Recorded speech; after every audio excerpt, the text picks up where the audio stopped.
Righty. Hello, everyone. This is Ron Halbert coming to you from Orlando, Florida. And you are on Friday Night Live. Before we get started, and I send you over to Miss Lynn, my beautiful co-host, I want to ask you, is everybody excited? Raise your hands.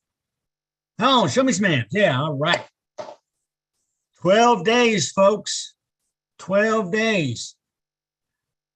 I think. If I counted right. But I'm waiting for the day after and the day after that. That is really going to be exciting, I think. So let me now turn you over to my beautiful co-host in St. Petersburg, Florida, Lynn Nakamoto. Hello, everyone. Marty, by the way, can you make me host? Thank you. Welcome to Friday Night Live. We are happy you're all here. Look at all those happy, smiling faces full of excitement and eager to see what this company is going to do for us and the whole world. So we are excited, aren't we? So today we have a great topic. This is a topic that has been suggested to us by Ashma Farah himself. And the topic is testing the final rollout. I think you'll find this topic interesting. I think for me, it was really interesting. It opened my eyes. You guys, Lynn Nakamoto is a lay person. I'm like most of you. I am not a techie. And I had all these preconceived notions about testing. I had no clue. When I learned about it, I said, my goodness, it was an eye-opener. So you will hear from our OTech pros tonight. And we're going to start off with Collins, who's going to give us an overview of testing and the testing process. Take it away, Collins. Thank you, Lynn. I just want to greet everyone here. Marty Digamo, hope you are doing well. Hope you are great. Just want to greet all our panelists and those who are also attendee and also those who are watching online. So today we'll be talking about testing and the final rollout. The final rollout, yeah, that was like a connotation. We'll be talking about data migration. I think we've heard that a lot. Our CEO have said this a lot. You know, last time we talked about we are migrating from one environment to the other. We're migrating to our data centers, like moving a house from one old house to the new house. And we've heard our CEO talk about testing. Now we are testing the product. We are doing this. So what is all about the testing? You know, and he said, you know, the tech guys will go and explain. So today we decided to come and break down. So all of us here, maybe today we'll start to appreciate those in Hyderabad, the QA team, the QA engineer, the great job they are doing together with our CEO, Ashma Farah. So normally I've been in testing for the rest of my life. That's where I started, you know, as a QA engineer, quality assurance engineer, work up to quality assurance lead, which I manage team of testers. And again, as a Scrum Master. Last time we talked about Scrum. So this is the role. So as a Scrum Master, within the Scrum team, I play as a QA engineer because I have to test the product. So what is testing actually? It's about ensuring that the software, the build that we see every day from Yahoo Mail, all the products we have in our back office, all the products, you know, whatever you see from Go Founder to O Founder, we want to ensure that the products we have seen meet and exceed customer expectation. We are the customer, right? All of us, 1.3 million, 1.5 million founders. We are founders, but remember, we are also customers. If the product doesn't meet and exceed our expectation, what will happen to us? We'll run away. Because what will make us to live somewhere and come to something that is bad? You know, something that is not good. That is the reason the QA team are the gateway between the company and the customers. If they say no, it is no. If they say yes, it is yes. They are the people to put their final signature on every product. It is not Mr. Ashma Farah. He's the CEO, but he doesn't determine if the product is good. They only tell him that, yes, Mr. Ashma Farah, we are ready, take it out. We are not ready, there is nothing you can do. They are like the lawyer, they are the gateway. They said, yes, it is okay, you can put it out there. They put their final signature. So a lot of times people said, oh, why Mr. Ashbufara is not launching this thing? I said, you know what? I told people, he's the CEO, yes. Oh, he's the owner of OnPassive, but he has no control when it comes to software. He listens as well. He listens to the tech team, listen to all those in Hyderabad and say, yes, we are good to go. No, we are not ready to go. The only thing you can do is to get angry and say, but what is happening? And they will explain why it is taking this time, why they are doing what they are doing, because they need to follow process. You skip one process, forget it. There is no way you can skip it. You must go accordingly. When it comes to software development, you must go accordingly. There is no shortcut anyway. This is what we want to put today before the founders. And when we will finish this, maybe you will love it and you start to understand what is happening behind the scene, things that people don't understand, things that we don't know. And we believe that all of us here, 321 founders and those who are watching, it is just a free. You don't need to take it. You don't need to know. Don't panic if you don't know it. Don't worry. It's just to enjoy. As Mr. Ashbufara said, there is no certification. There is no pass or fail. It's just about understanding. So we can really appreciate what is happening. So we'll look at QA and I'll share my screen with you. We go through the process. Oliver will talk about the security part during the build. You know, there's also a compliance side because you cannot build a software without following compliance. You cannot build a software without testing the security. You cannot build a software without migrating. Means moving from one platform to the other. For instance, Mr. Ashbufara talk about the development environment. You need to move from that environment, go to another environment where it's a QA environment where they do the quality assurance. From there, you pick everything together, which is another environment which is similar to the go live. Test it, that is where they call it user acceptance environment, where Mr. Ashbufara can go and play with it and say, yeah, thumb up, take it to the live environment. Then they will bring it to where we can see it as founders. So we do the last phase, we call it beta testing. We as a user, you know, they do it. But what we want to concentrate now is not the beta testing side as a founders. We want to concentrate on the alpha side.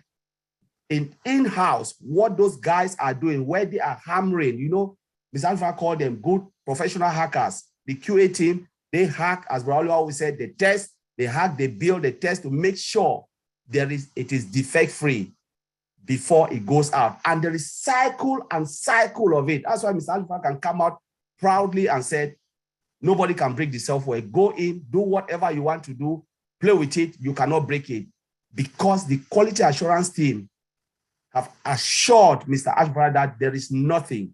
Because before you go out, you must be 95 or 96% sure that this software is great. If you are not 90, you cannot say 80. If you are not 95%, you cannot put your signature on that. You must be sure to tell your CEO that, take it out. So we want to do that and we'll show you. Let me share my screen and we go through the process. All right. Now, can you see my screen? Lynn, just yes. If you can see my screen. Now we're talking about testing and data migration. That is final rollout. Why testing? Let's see why testing. Why testing? Why do we test? So testing is about gaining customer confidence. You need to gain your customer. If you don't test, forget it. Everything you put out will fail and the customer will turn away. We are all customers. They'll tell you, you know what? Why should I leave this and come to this every day? When I go in, it crashes. When I do this, things fail. It's not working. The software is not doing. So you need to gain the customer confidence. 2 is to check software adaptability. How the software is adaptable to different environments. What you are doing. How is it compatible to other environments? To identify errors. You know, you test to find out if there is error. There are errors in the software. 2, to avoid extra costs. You know, sometimes when you test, you don't test early in the cycle, what will happen? It is so costly. And the cost is not about money. It's about litigation, mitigation, all those type of things, lawsuit waiting for you. You know, it's about customer running away. You know, you have to pay back the amount, you know, trust, all of those things, loss of lives. Just imagine that we had a lot of scenario where software will not test properly. What happened? The plane crashes. We talk about, rocket launchers, all of those things. We're talking about sending people to moon. And what happened? They said it was because of the software faulty. That is the cause, loss of life. We talk about financial service crashing because the software were not tested properly. Those are the cause. People lost a lot of things, and then the second one, the third one is accelerate software development. So the more you test and they find error, they can fix it quickly and they can move on to the next phase. That's accelerate software development. Two, to avoid risk. There's a lot of risks around, things are not moving well. You can lose even, your job because of that. These are the risks that are involved, and then to optimize business, profitability. The more your software is great, a lot of people come in, what is profitable for everyone. So those are the reason why we test, to make sure customers' confidence in the software. They are really happy with what they are seeing. And we said, you need to meet customer expectation and even exceed it. You need to exceed. You are not doing to only meet, but you want to exceed customer expectation. Now, let's look at the type of testing. Software Collins, classified into two main broad categories. We're talking about functional testing. I'll explain it, I'll break it down, and non-functional testing. These are the two main categories of testing. Collins, Yep. there's nothing on the screen if you're trying to share something. Oh, you're not seeing my screen? No. I see the screen. I see the screen, Ron. Oh, we see All the mine screen. says is he's started screen sharing. No, Oh, see yeah. the- Yeah, it's actively showing, Ron. It must be your end. Try to You maybe want me to stop it and exit start and come again? back. No, it's No, working you see fine, it. Collins. Okay, it's just me. Yeah, Oh, yeah, just that you. figures. That's All right. okay. Go ahead, Collins. All right. So we're talking about the two type of testing. So the two general category of testing, functional and non-functional. What is functional testing? Functional testing is about testing the functionality. For instance, mail. When you break mail into pieces, you can break it into different functions. Like, for instance, the contact functions, where you can go and add your contact. That's a function, and within that particular module of contacts, you can break it again into little parts, event and stuff like that. Those are the functions. Can you really add an event? Yes. Can you add a date of doing something? Those are the functions. And you can talk about, for instance, your contact list. You can talk about what again is email, where you can send email in and out. You can recall email. Those are the various functions. Can you really do that? That is the functions. Can I do that? Can I send an email to someone? Yes. Can I add an event? Yes. Can I add people to my contact list? Yes.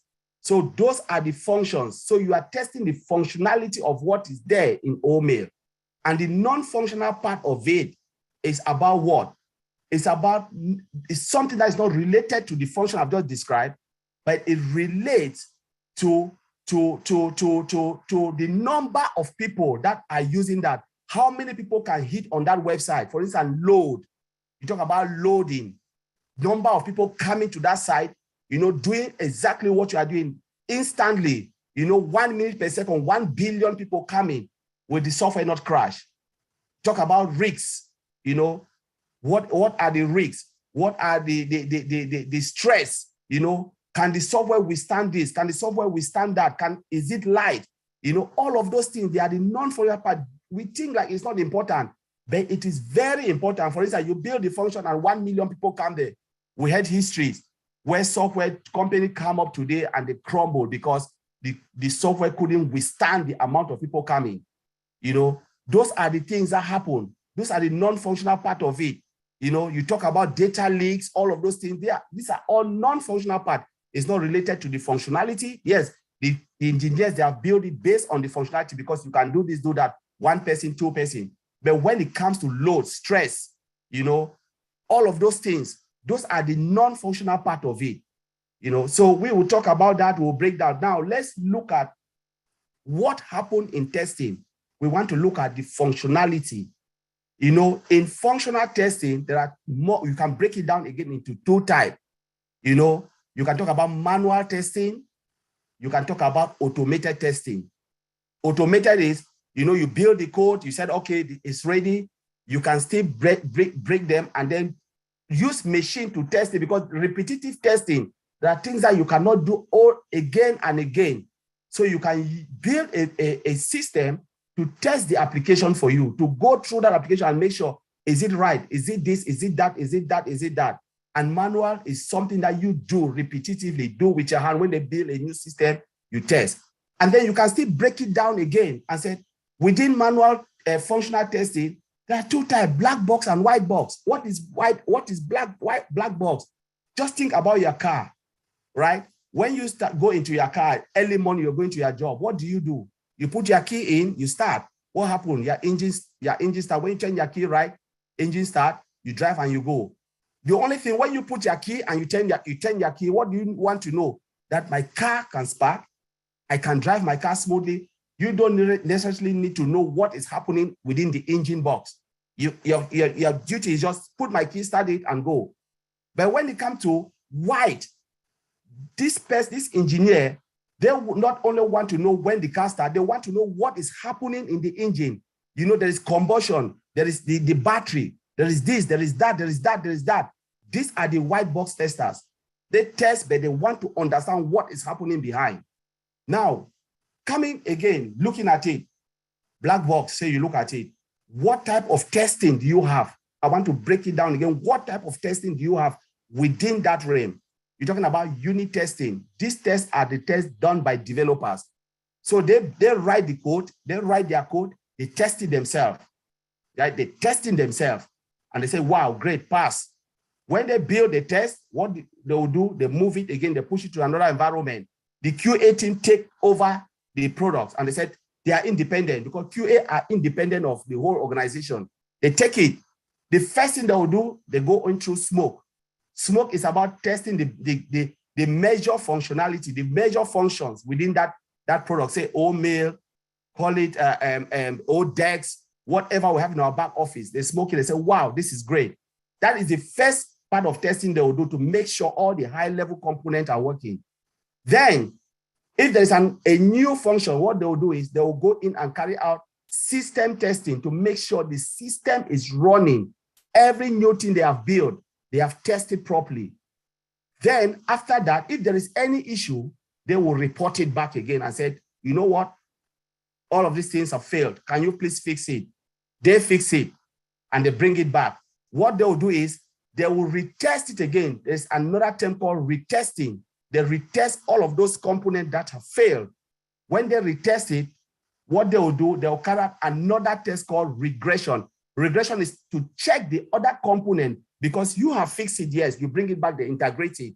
But they don't know if that integration will break another things within the component. They say, oh, maybe you fix calendar, but calendar will break the other component, like you cannot send an email out, you cannot add a contact, you cannot do this. All of those things that were working before, they are not working, because it's like you bring something new, but you didn't tell the others that I've bring this thing new, please.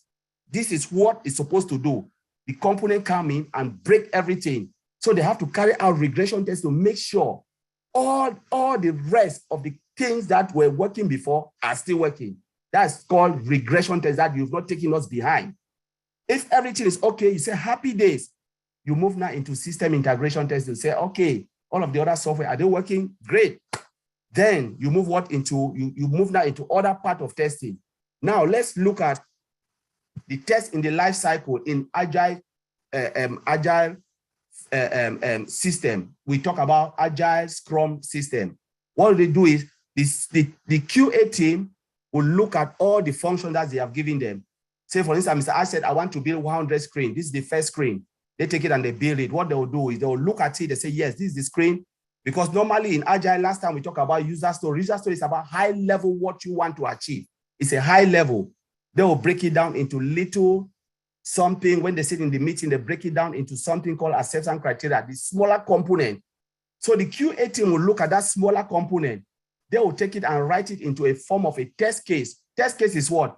It's A test case is a set of input value and an expected result. So when I enter my username and I enter my password, what will happen? The system should lock me in. That is a test case. You know, I enter my username, I enter my password. Once I click OK button, the system should lock me in. That is a test case.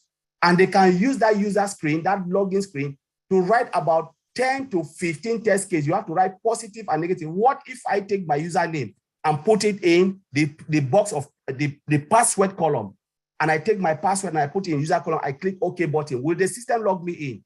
They have to do all those negative tests, because that is how they hack the system. They try to do combination of things to see if that site is secured. Because in QA, there is no yes or no. QA engineer doesn't say yes. When you say yes, it is yes, or no, it is no. The question in QA is why. If you said yes, why?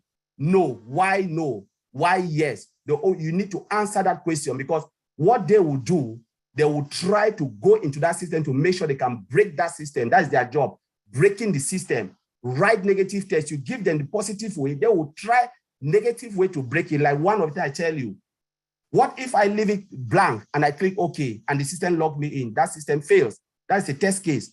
Leave it blank, click OK. What if I leave it blank and I click cancel and the system log me in? What if I put ... and I click the system in?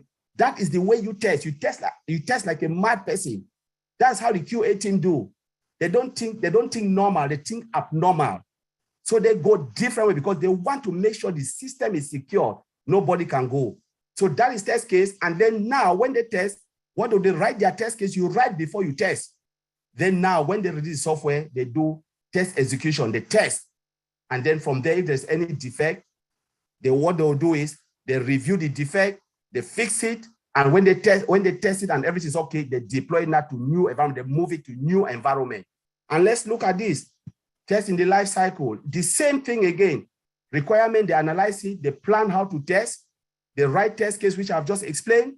You have to prepare your test environment. What type of test environment? Where are you testing? You need the link, you need database connectivity, you need all of those things. And then now you execute. When you test, you run the test, and then you close it if everything is happy. You say happy days. And there are two ways of testing again. There are two terminology I always say.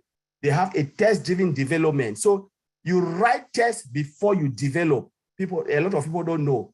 You write tests of something that doesn't exist. You said this thing doesn't exist. You test before you develop. And there's another one called behavioral. You test based on the behavior of the software. So I will not go into details of all of this, because it's a lot of moving parts, within testing. But what I will do is I will leave it there for Bra Oliver to talk about the integration and the security part, and the rest of my team member will say a lot about testing. It's just a lot. So Lynn, I just want to thank you for this opportunity, and I hope I've best explained what the QA team do. Thank you. Thank you, Collins. That was an excellent overview of testing. Everything in a nutshell. I'm sure you could actually study it for years to know everything, but you knew how to just give us the very, very basics. Awesome.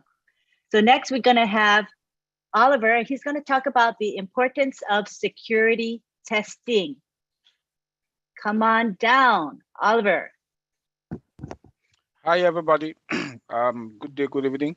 Want to say, hey, Mari, I hope you're feeling good. And I saw my sister here, Julie, hope you're also doing good. Chris Johnson, Ron, hope you're also feeling good. Want to say thank you. Collins, you've done a wonderful job breaking it down for people to understand why we test, what is testing, why are we doing this. And I also want to add my voice to thank our tech guys in Hyderabad and the CEO for all what they were doing. So this is just, it's not a pressure for anybody to learn it, but it's just to understand the business and to know what is going on behind the scene and why it's taking that long to come up with one product. The process is massive. It's a process that from one, it goes to the next, and it goes to the next, and it goes to the next. That's why some companies it takes them more than 3 years to come out with one product, and it's not even the way we look at it now with OnPassive, you know, because there are a lot of moving parts, a lot of stuff going on to come out with one product, one. And the CEO told us that we have 8 in the pipeline. 5 is already done. 1, he reviewed that, and 2, about 2 next sprint. So I want us to understand that now testing, security testing. And why do we do security testing? And what is security testing? But before we go into that, into the details. Security testing we started from the beginning, from the starting point. From the starting point, day one that they want to start to do the testing, we start from day one, and it moved through the whole process. Security being tested the whole process. So what is security testing? It is a type of software testing that uncovers the vulnerability, threat, risk in a software application and prevent malicious attack from intruders. You know, then the purpose of the security testing is to identify all possible loopholes and weaknesses of the software system, which might result in a loss of information, revenue, input. So that is what the security testing is from the day one. That is the definition. Then why do we do security testing? Why do we do it? It's the main goal of security testing to identify the threat in the system and measure its potential vulnerability. So the threat can be encountered and the system does not stop functioning or cannot exploit or cannot be exploited. Yes, we have the why. The why is important for security testing to prevent all the bad guys. And we should also remember that with security testing, the good news is that we have AI. That is the power that OnPassive have before the other or the other companies that are out there. We cannot call their names. We are AI from scratch, from foundation. We are AI from foundation. So that is the importance that we have. And with security testing, the importance of security testing, because as AI is involved, we also automate. Now let me go to the type of security testing, the vulnerability scanning. We need to scan the other faces. We need to scan the system to make sure that the software, the system is against any vulnerability, that there should be no vulnerability. There, we cannot say 100%, but at least, as Colin said, 95% should be risk-free. We have to scan and scan and scan to make sure that the vulnerability is as minimal. Then come now security scanning again. We do scan the network and the system weaknesses, and later provide solutions for reducing the risk. That is why we have to also scan again. Like I said, we have to scan the system after performing the security scanning.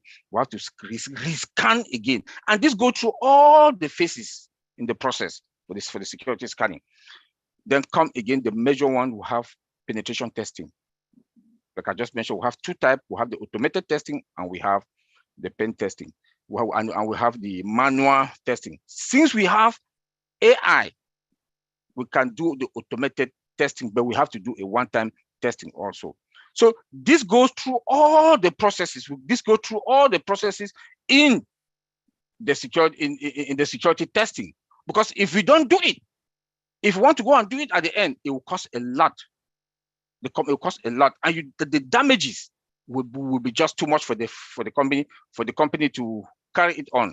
So it's better each phase as we go along the process, we scan, check the boxes, check that this is done, this is correct, this is correct, this is correct. Then now on that sprint, we move to the next sprint.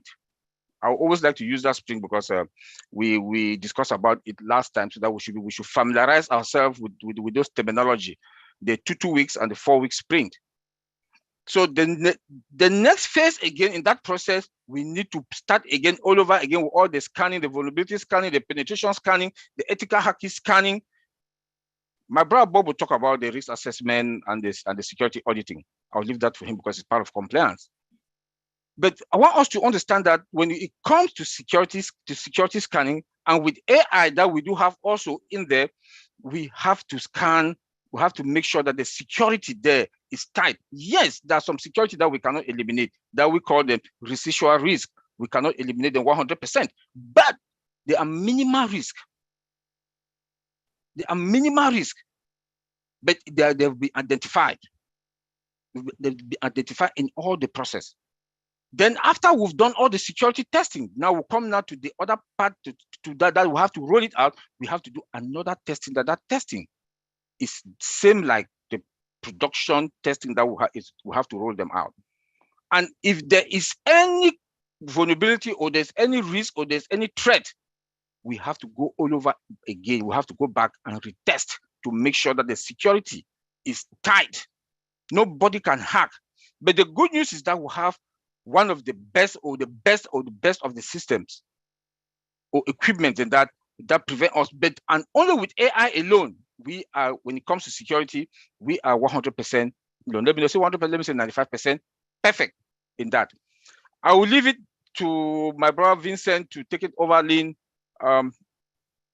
The ball to you. Thank you. Thank you very much. That was excellent. Oliver, awesome. Thank you so much. Now we're going to have Vincent, and Vincent's going to talk about data migration.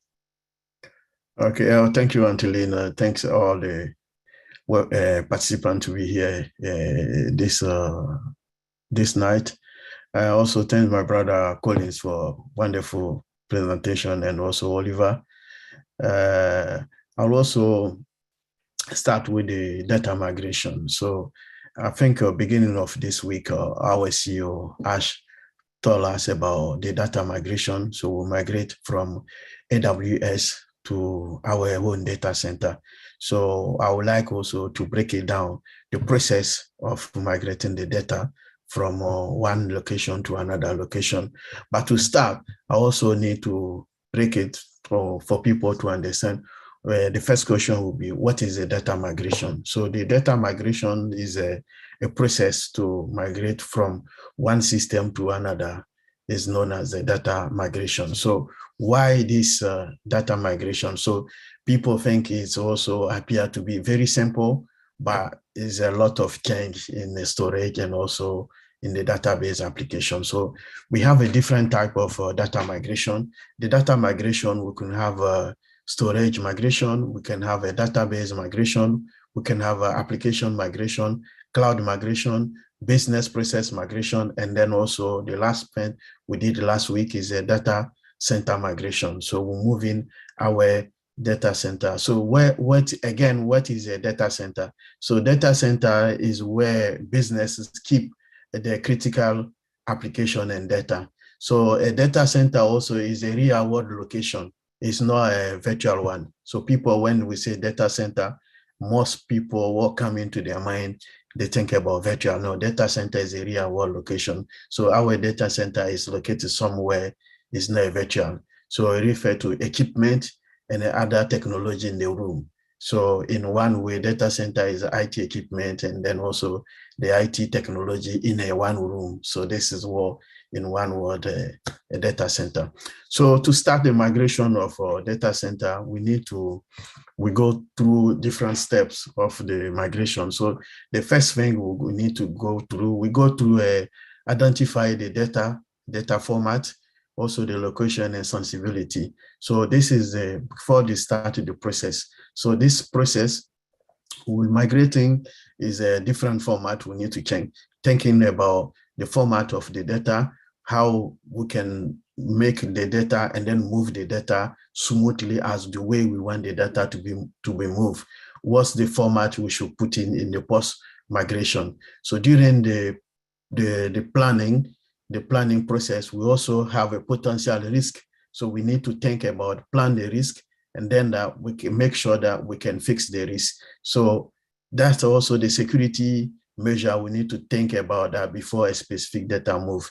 So after that, we have to move to the planning the size and the scope of the project. So we have to put also ahead planning the size of the project, make sure that the kind of the project we are moving on, the scope. So this is what the resource we needed to move on to the next step. So this is the planning process. So this is the planning, how we need to do that. So this need to be planned ahead. And then also we have to think about the planning, the resources like putting in the weekend, out of hours, in the evening. So all this need to be planned before we can move on. So to avoid also interrupting the business continuity. So this is how we need to plan in the business. And then once the plan of the business, we plan the business, we have to make sure that we communicate to the key stakeholders, the time frame, and then the potential downtown, because they also to know that this is what we're planning to do, the downtown involved, everything. So the key stakeholders should be aware before we can move on. So the next step, when everything is planned very well, we think about the backup. So backup all the data. So what the backup is like, have a copy of the data, everything we want to move on before we start the project. So the reason to have the backup is that we have the backup that, so if anything happens, such as corrupt or incomplete or missing file, we will need the ability to correct the error by restoring the data to its original state. So this is how you need a backup. But nowadays also we have a cloud backup, which is the safest and also a secure also backup method. So a lot of companies move to that area. Also, we have a cloud backup. So we can also use a cloud backup to do our migration as well. So the other step we need to move on to the staff. We need to access the staff and also the migration tool. So the staff, we make sure that we know the staff skill the staff have it to handle the migration, and also the tools, the system tools, the IT tools we're going to use for the migration. So all this need to plan ahead so that when we come to the migration, everything is done in proper manner and they require how the migration should be on. So after the migration, they access the staff and the migration tool, we'll move on to the execution of the data migration plan. So part of the execution of the data migration plan, we make sure that all the staff have the system permission applied to them. They make sure that they can extract the target data from the target data to the source data. So all this should be planned, and then make sure that the transfer is move on ahead according to the plan, the migration plan we put in place. So we make sure that closely during also the migration, the execution of the project, we make sure that we monitor closely the data during the process so that we can identify and also resolve any problem that arise. So this is also part of the execution plan. And then we move into the final testing of the final system. So when the migration is done, so every single migration we have two results. It could fail, and then if the migration fail, we can use the rollback to get into the system where it used to be before. But if the migration pass successfully, once the migration is complete, we ensure that we test the connectivity problem with source and also target system. Also, the goal, our goal here in the migration is to make sure that the data migrated is correct, is secure, and also is in a proper location where we want the data to be. So this is our goal here. And also to end the testing, we need to, like my brother Collins said earlier, once we finish, we move to the testing part. So the testing part is verify. Also, they conduct the unit testing, we use system testing, volume testing, web-based application testing, and also batch application testing. So all this need to be checked before once the project is completed, we'll move into the testing area where Collins is more specialized. And then we can thinking about the maintenance and then the migration plan. So the maintenance and the migration plan is also a time to audit everything we have done. If anything wrong or something, maybe during the migration plan, any application or system or file fail, we back to our backup we put in place, and then we can use that to restore what it didn't work during the migration plan. So this is how we conduct the migration. So just to remember that before we starting the migration, we make sure that we back up all the data, and then we jump the migration system. So not taking too much, I will end here, and then thank you for following up this migration process. Thank you, Vincent, for talking about the data migration process. So we'll have Bob Takusi now. He's going to talk about compliance and security audit. Go ahead, Bob. All right, Angeline, thank you. Thank you so much. Good to see you. Hello, Brother Madi. I hope you're feeling better. Uncle Ron, good to see you. Julie, I hope you're also feeling better. My fellow brothers, that was brilliantly presented by you three. Collins, of course, you know, like the CEO said, you are a master of this art, of this part of the industry. So well done.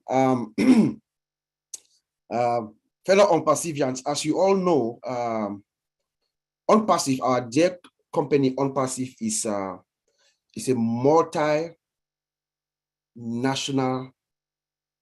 mega corporation that is coming, an IT company that is coming. As we all know, we are in over 200 countries. And in these 200 countries, you know, these countries, they all have their different laws, rules and regulations that we have to comply with.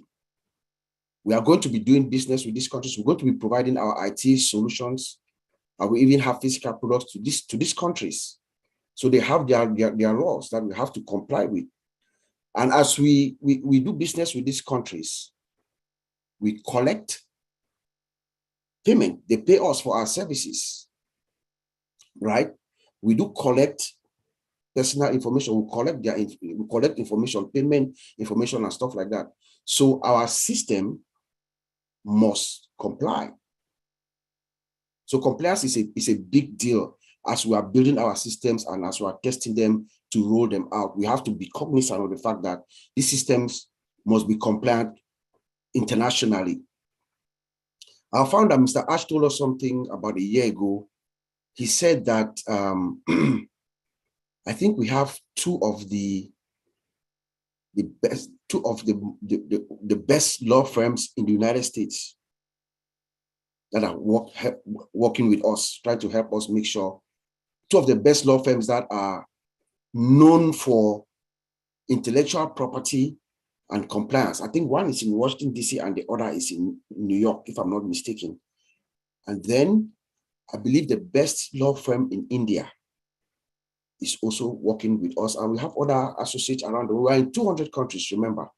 So we have these lawyers all over the world working diligently to make sure Unpassive, as we roll out this juggernaut, this massive internet quick that is coming, as we come along, we are compliant with every country around there. I think Mr. Ash also said something last week or the week before that we are actually complying with these countries, and those that we are not yet there, we are making sure the lawyers are pushing to make sure we comply. Compliance is a big deal. You know, when we talk of we look out there, one of the issues that most companies face, most multinational corporations just like us face, is money laundering, you know, cybercrime, trafficking. These are some of the things that can actually affect a company reputation and stuff like that.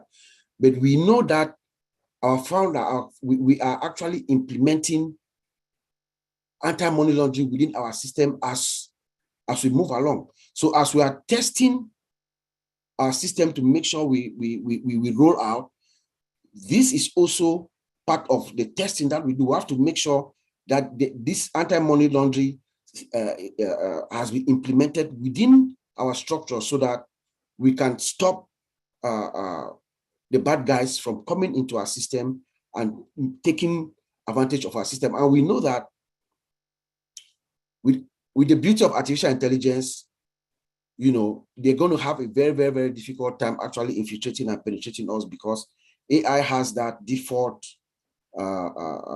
detective capability that we've talked about several times, where, you know, they will easily detect these bad guys, and then they'll prevent and actually alert us so that we can take the necessary measures to make sure this doesn't happen, because it could really affect our reputation when we have a system where we have money laundering is the common order of the day. People are doing criminal stuff, there's corruption and trafficking and things like that. That's not good. It doesn't present a company well publicly and globally, a big company like OnPassive.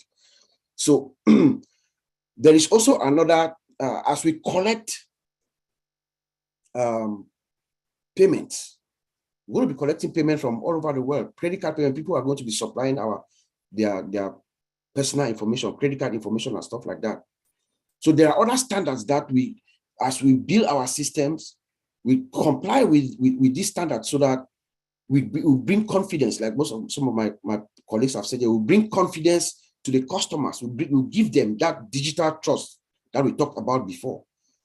There's a standard called payment card industry, PCI DSS, payment card industry data security standard. It's a compliance, it's a standard that most companies abide by. Most banks and some other financial institutions, merchants, those who do credit card processing, they got together and then they form a council, something called the PCI Council, where they had certain regulations, certain security controls that have to be in place for your system to be in compliance to actually collect this kind of information. Personally identified PI, personally identified information, will include your credit card, your name and social security number, and things like that.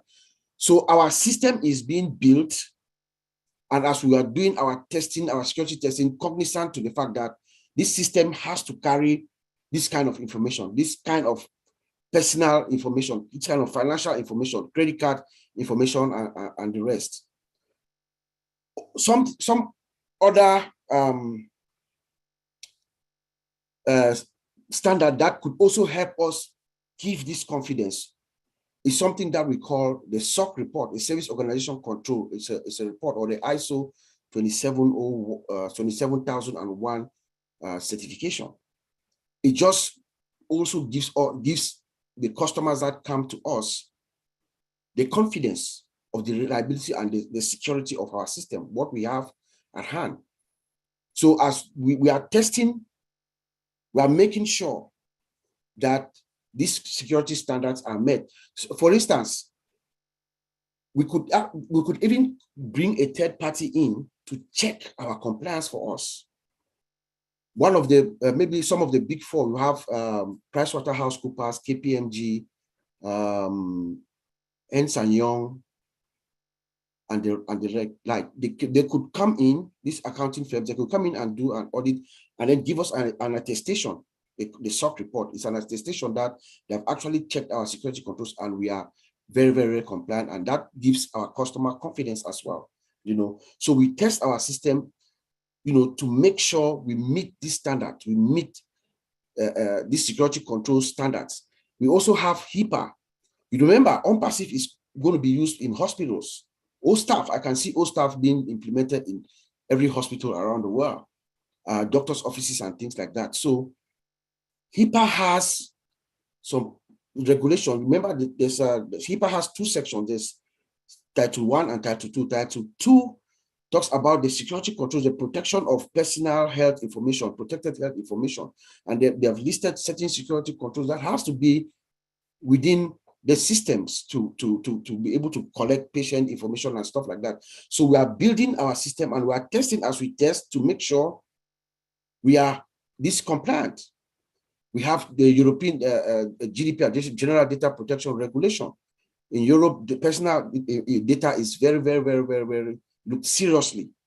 Your email address is considered personal data. So, and they have certain standards, certain security controls that you must have in place, even if your company does not reside in Europe. But if you are collecting personal data, people's personal information, there are certain security controls that must be in place. And there are fines. There are a lot of companies, I think Facebook, Melon Bank, and some other companies have paid huge fines for not having or for violating this personal privacy laws in Europe. In America, we have what they call CCPA, California Consumer Protection Act, for privacy, controls that must be in place for compliance. Latin America. So there are laws all around the world, and OnPassive is being built around these controls. And when we test to make sure these compliance are in place. They are also in place as we forge ahead. I also wanted to talk a little bit about security audit. Oliver talked about security audit.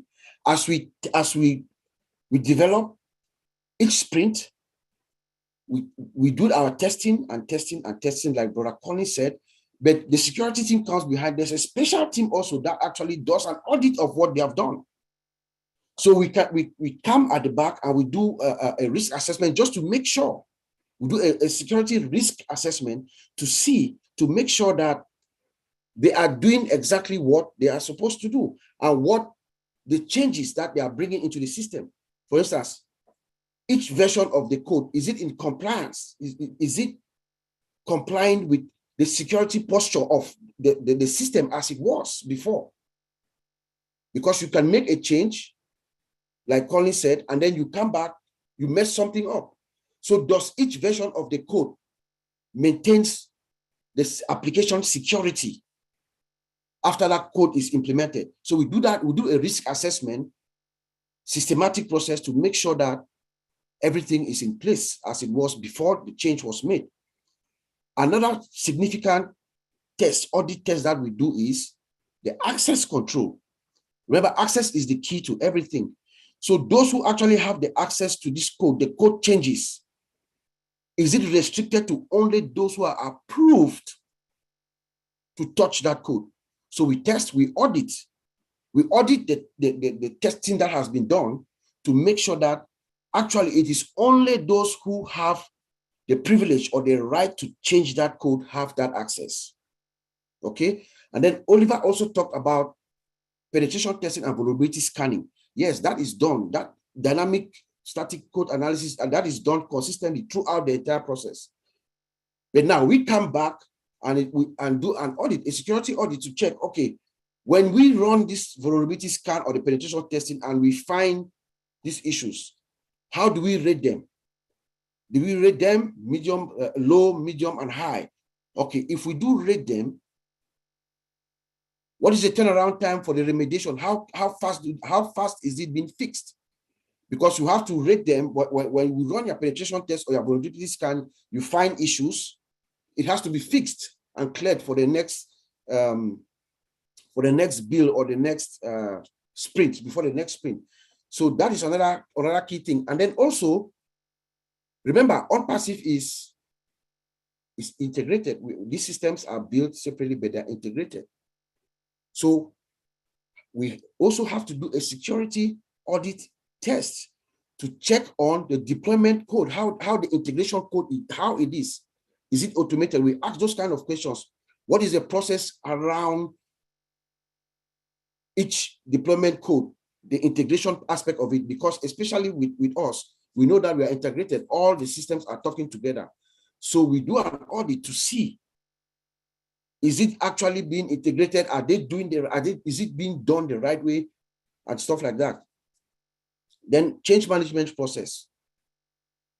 We also have to do an audit. We check the process that is in place for each change, the change control process, whether it is being tested properly, and the approval process that takes place before each code is finalized, it is built and then rolled out.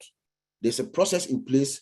We audit it to make sure that process is being adhered to, because you want, and then so that we make sure that we have the right code, the right version of the code is the code that is being deployed each time each code is being released. So we know that our system is sophisticated, it is secured, and it is built, it's the latest technology that we have out there. So we are not really worried about that, but this is just informational for all of us, as my colleagues have said, so we should not worry too much. If you really don't understand or it's too technical for you, that is fine. So I will send it back to you, Auntie Lynn. Thank you. Thank you very much. Appreciate it. Right now, we're going to go to question and answer. We're going to take just maybe one or two at a time because Ash Mufara is planning to attend and we won't want to have too many hands raised. So we're just going to have questions for the panel, for our OTech pros. When Mr. Ash Mufara does come, we would like you to respect the fact that it is not a question and answer time for him. It is his time to come in and just share freely with us. So we ask that you, if your hands are raised when he does come in, that you lower them, or we will lower your hand if we need to, but hopefully you'll just lower your hand on your own. Okay, so for right now, we're gonna take, let's say one question, and we'll go one question at a time. And we're gonna begin first with Marty DeGarmo. Thank you. Go ahead, Marty. Oh, I gotta make you co-host. So sorry about that. There you go, Marty. There we go. My button wasn't working. Yeah, you know, I was looking at, before I came into Unpassive, I worked online for 15 years, as most of you know, and I've been through many, many launches and product debuts and all these things. And I can tell you that most of the launches, whether it was a website launch or whatever, for one thing, they were 1% the size of Unpassive. Nothing near this size. 9 out of 10 failed. They bounced around. There was something wrong. Either they couldn't handle the volume, and this all goes back to testing. This all goes back to double checking everything in the system to handle what's up. You cannot afford to have a bad start. You don't get a second chance of a debut. Here's our Cadillac, and you show them a Volkswagen. Sorry, you said it was a Cadillac, and everybody changes instantly. I'm telling you right now. We did a launch one time, and they paid people wrong. The first second it launched. I don't need to tell you that 90% of people quit in 24 hours. The company was over before it ever started. I want to give you some examples that I had looked up when I found out what we were talking about tonight. Yahoo, okay, for example, Yahoo Mail used to be number 3 in the world. Okay, now it's number 9. And do you know why? They had a switch of the board of directors or something like that. A few people moved in, and they said, let's change the design. Now, they didn't research it, they didn't look, and sometimes good is good, okay? Don't change something that's working. And they dropped, and it made a big impact on users because they were used to certain things in design. They also had a couple tweaks that they decided to change without doing the research, without doing the testing. That's one. I don't know if everybody remembers. You remember Pokemon, the Pokemon Go game? Dumbest thing I ever saw, but it was a huge hit.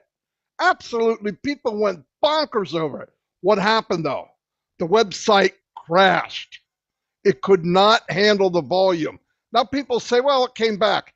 It never came back like it would have. Never, ever. People never do what they did originally. They just don't. It's a big impact. They could not handle the amount of flow of people coming in. I mean, it's sad, but that's pretty, you don't want that to happen. And that's what, when we say, oh, how much testing do you need? How do you need, why do you have to keep double checking this is why.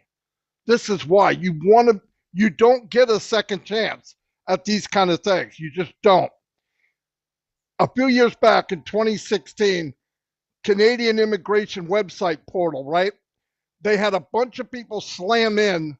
It knocked out the site, crashed it, repeatedly crashed it, causing people to lose their respect in the Canadian immigration. It caused all kinds of problems.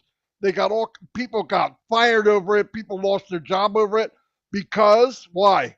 They went in to sign up or they went in to find out, and it was down for maintenance or whatever they wanted to call it. It really means we lost our behind and we're sorry and we hope we can get back. It's really, really that bad. And then back about 7 years ago, Kim Kardashian was doing a headline with this famous photo shoot. And anyway, it breaks the internet, right? They crashed. The Apple Store had, I don't know, they released it, not emojis. They were going to make Kimojis, all right? Something that's stupid for $1.99. It crashed the Apple Store. It crashed the Apple website. It caused all kinds of havoc. And people think, oh, wow, you know, and this is Apple, guys. This is Apple. They just had no idea what was coming. And that's why when you hear Ash, I'm going to be ready for 1 billion. So if will we get 1 billion people using everything at one time?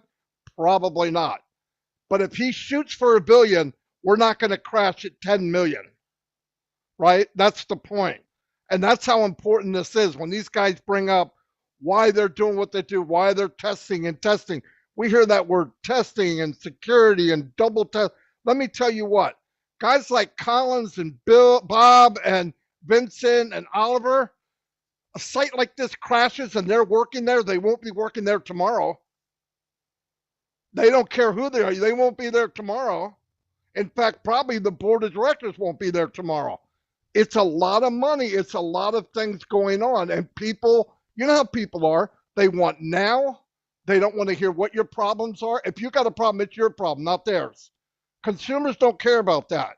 They don't even want to hear that. So, I mean, you look at those kind of things, and I remember here, oh, it's going to take a little longer. I don't give a crap how long it takes, because the worst thing you could have is a bad first day. Trust me, a bad first day. Here's one that was one of the biggest of all time. The biggest shopping day of the year is Black Friday. Everybody knows that. You know who crashed on Black Friday? Macy's department store in 2015 or 2012. You know what impact that had? I mean, you cannot imagine. People say, well, there's still Macy's. They'll never make up for that day. Never, ever. Yeah, they're going to make money and all that. That's okay. But people get in, the website crashes, they go somewhere else. They're not waiting. Why? It's Black Friday. It's not Black Saturday. They only have that day to get it done. Crash, guys, Macy's. So you got to think about what we're involved in when they say, oh, we got to get it right. Listen, you got to get it right. You got to get it right. It crashed because of a heavy, heavy load on a mobile app. 2016 is the time. They couldn't even complete their purchases. It dropped while they were making payments. It went crazy. The whole internet went bonkers. 2010, the iPhone came out, right? iPhone 4. It's like a dinosaur compared to now, but it was a big deal then. All at the same time. However, the pre-ordering system for Apple Store itself to the new phone-based order taker to AT&T website crashed. The 1-800 number just ran into boom, would not work.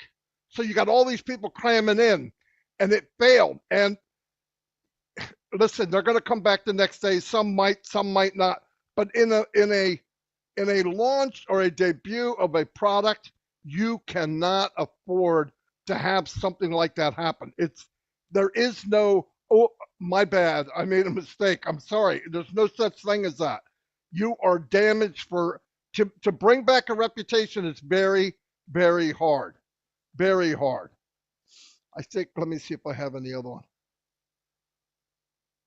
Oh, you remember this, healthcare.gov. When they launched, they called it Obamacare, but when the healthcare app came out, remember the site crashed? Okay, here's people already nervous about the healthcare, and the website they're going to crashed. They're in a panic. Wait a minute, you're going to run my healthcare and you can't even run a website. Now they don't realize millions and millions of people. I think they said 1 million people in a millisecond, like some crazy number for some of these apps. But anyway, I just wanted to bring around to what they were saying so you get a bigger picture of what happened. You guys see a crash, but there's all kinds of hell breaking loose somewhere when that happens, trust me. and we don't want to see that. We can't afford to be part of that. So if it takes a little longer, amen. Take your time, Mr. Mufara, because it'll be worth it for all of us later on, really. That's all I got. Yes, I feel better. Yeah. That's Very all. good, Marty. And one of the questions I was going to ask was, what happens if testing is not done properly? So you beat me to the punch. You must be a mind reader, Marty. Very good.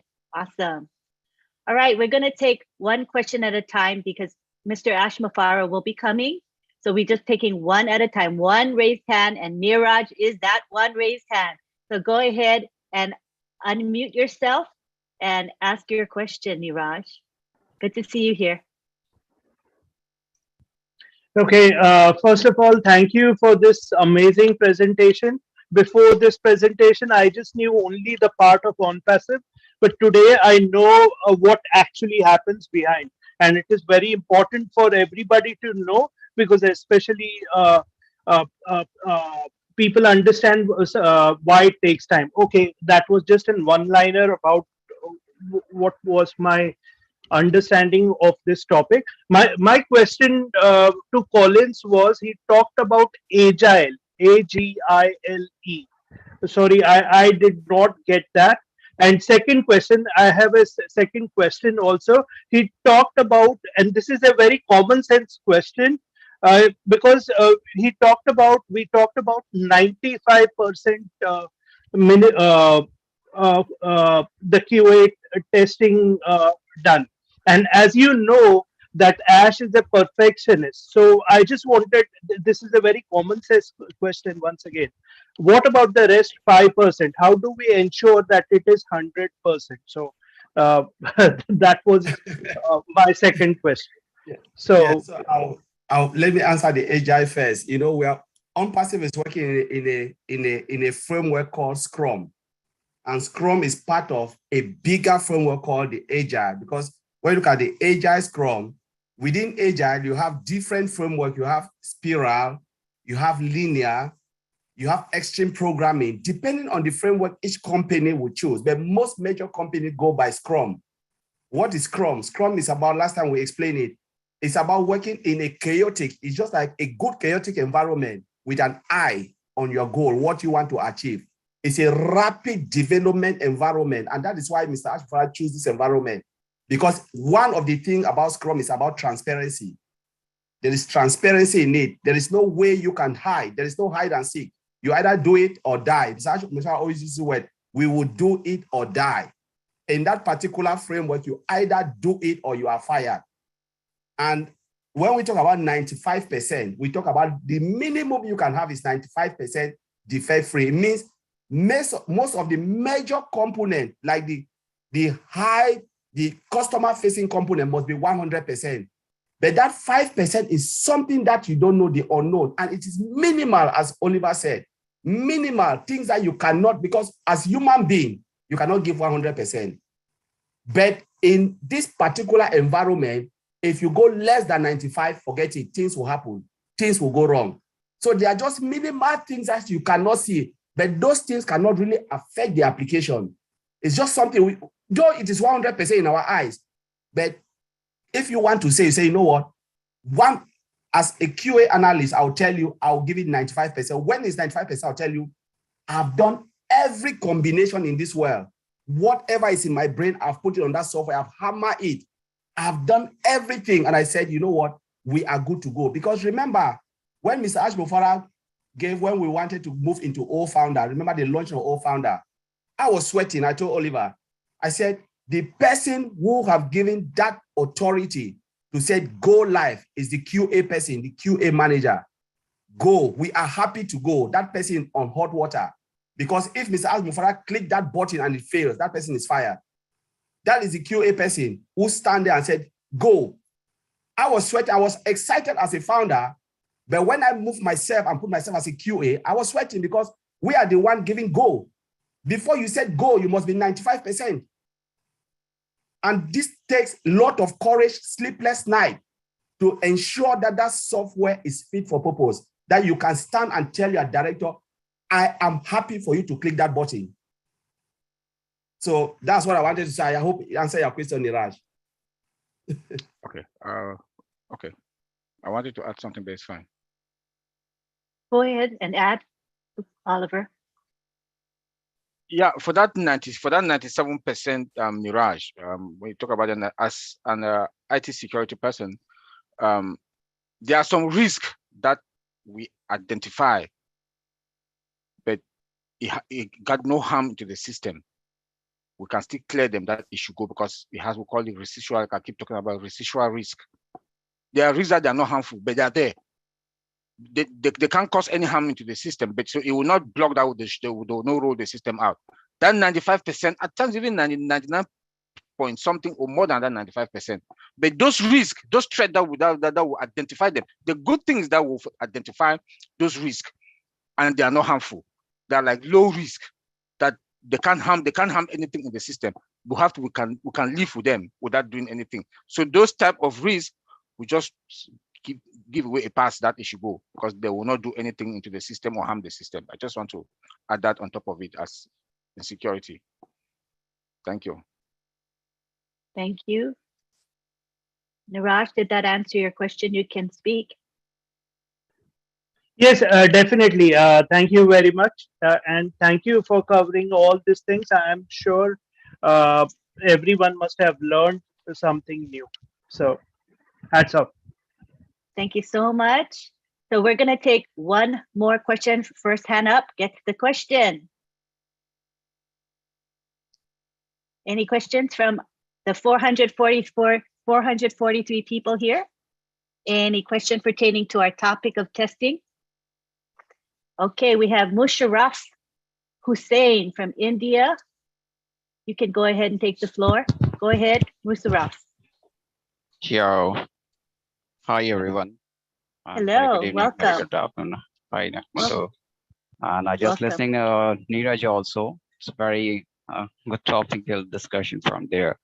And one thing I'm just asking that some little bit of confusion, because we all are those who are connected like an online platform. There's an online different website, and we all know that so many companies, I think there's a 95% that I say that's fraud company. That's if I say like a 95%, those who are new company come to and like a crypto basis or different platform, and they will cheat it. Then after that, they will started some few month website they will running, and then after that will be closed. So in future, after launching, is there any process, if any type of there's an option to we all check that if any companies, those who are want to start it, and after the investment, the people their investment from there and 2-3 months gone, then they will scam. So how we will check to that? Is there any option? Is the one platform is our own passive to track them, and they will identify this other company is it's real, or it's identify it's real, because some more company we know that they are in India running to that company, but they will listed from a UK, Singapore, this, because his IP address is tracking like a certificate from showing from there. Okay, so this type of company, because 95% that's fraud company, those who are scam from there. So how we will check it out in on passive, because it's a very important, because we all are at least most of people, they are connected to online, and they will earning from somewhere. So how we will check, how we will guide, because those who are not connected to our own passive, we will tell them, yeah, these are the way you can come to our platform and check it out. These are the fraud company, these are the scam company, because these are the very important, I think it will be a very serious thing, I think. Yeah, anyone give this option question from, yeah, Mr. Malcolm. Any one of you can respond to that.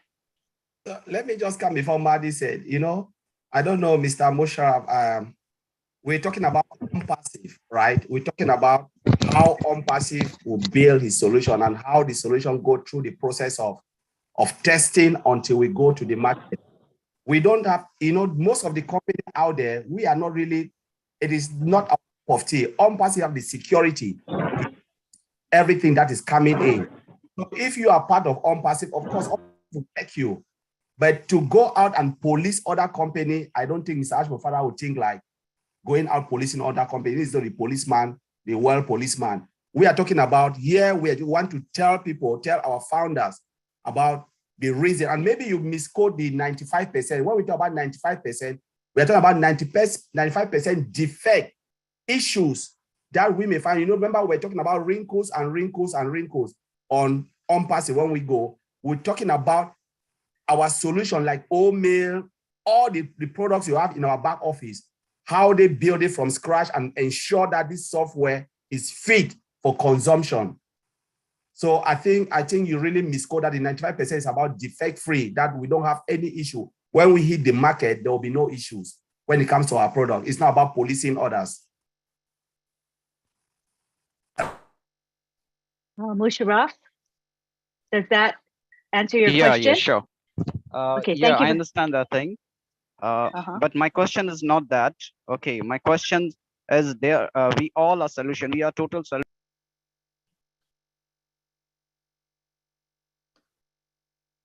All right, was that, are we moving on, Marty? I think so. All right, next we have Paul McFarland. And remember now, people, we don't want a bunch of hands being raised. Mr. Mafaro will be coming in shortly. I was asking for one hand to be raised at a time. I see Marcian has her hand raised. You'll be next, Marcian, but nobody else should raise their hand after Marcian, okay? We'll play it by ear, person to person, all right? So next we have Paul McFarlane to come in. You can unmute yourself now. Hi, thank you so much. You're welcome. I know our data center has backup energy services, as Mr. Ash said. So if there's a local blackout, we won't be affected. But how difficult for the computer experts, how difficult is it for a utility to software test their system to determine at what level of increase in demand or decrease in demand in energy they might have a blackout? Because we've seen in the past, major places like the state of Texas had a huge blackout because they lost 15% of energy off their grid when the wind turbines froze. Minnesota 2 years ago had a huge blackout in the middle of winter. So can these utilities software test to determine at what level they might have a blackout? Who would like to take that? Let me take it then. Maybe Vincent Collins, Vincent Collins or Bob can come in. Yes, that's why we do have multi-regional data center. If there's a blackout in one, the other one kicks in without any, you will not even understand, you will not even know that something has happened. So the multi-regions will not, one of them will kick in or they'll all kick in. Remember that we have a hybrid system.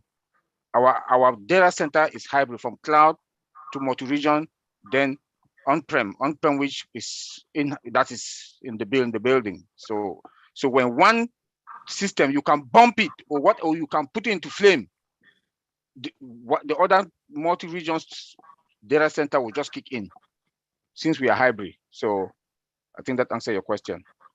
Well, I was really want to focus on, could we ask the utilities, not us, could we ask the utilities where we're located to test their system and determine at what level of increase in demand or in other words, in the summer, there's more energy being used because there's more people turning on air conditioners. So when there's a lot of demand on the system, it can stress it and they have a blackout. Okay. I think I can go, before Vincent come in, I understand what you're talking about, utilities.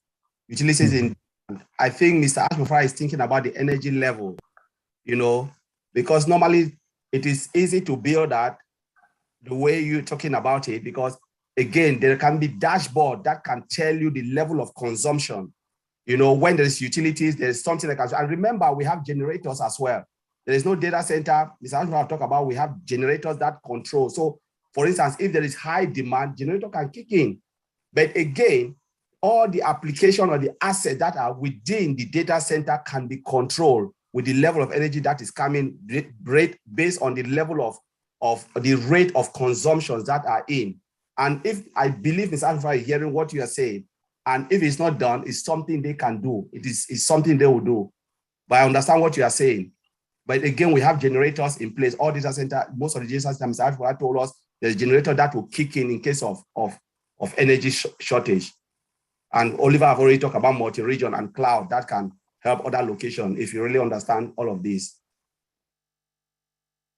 Yeah, I understand that we are backward, so we won't be affected, which is, which is great, Okay. great system.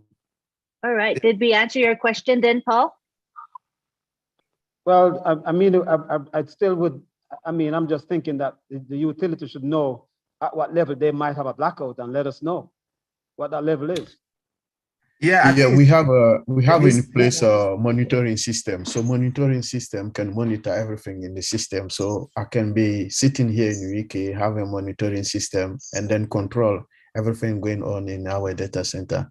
And also, one thing you forgot is that with today artificial intelligence system will do the job for us. Because nowadays, before we can go, you see the customer service people, they go company to company to tell people what to do this, that. But today with artificial intelligence, I don't need to move from my desk here in the UK. I can know exactly in one specific region in the United States, this is what customer need. With artificial intelligence, we can search for customer need and then send it to the company, and then company can analyze the system and then put it down. So this is artificial intelligence we are using on passive. So we don't use the manual stuff like nowadays we used to use, but today is everything have changed and then things are moving on. So with artificial intelligence, what you are asking, artificial intelligence can break in 2 minutes for us.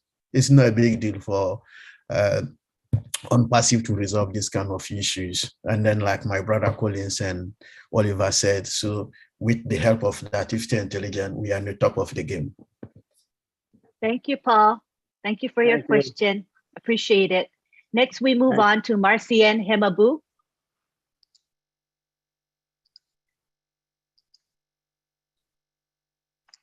You can unmute now, Marcian. Thank you. Good to see you. Thank you, Lynn. My question is about the security. And I know that we are going to go live with OMail. So I just want to know, with all this, I know our security is very, very good, but are we going to still be able to have the spam mail with OMail? Because I don't know, because with other company, we have too much spam. So with OMail, with our security, are we going to still have those kind of things? Thank you. Thank you for your question. Who wants to take that? Yeah, Omasi, I think the answer is no. You see the version that we have now in the back office, you don't see the spam folder.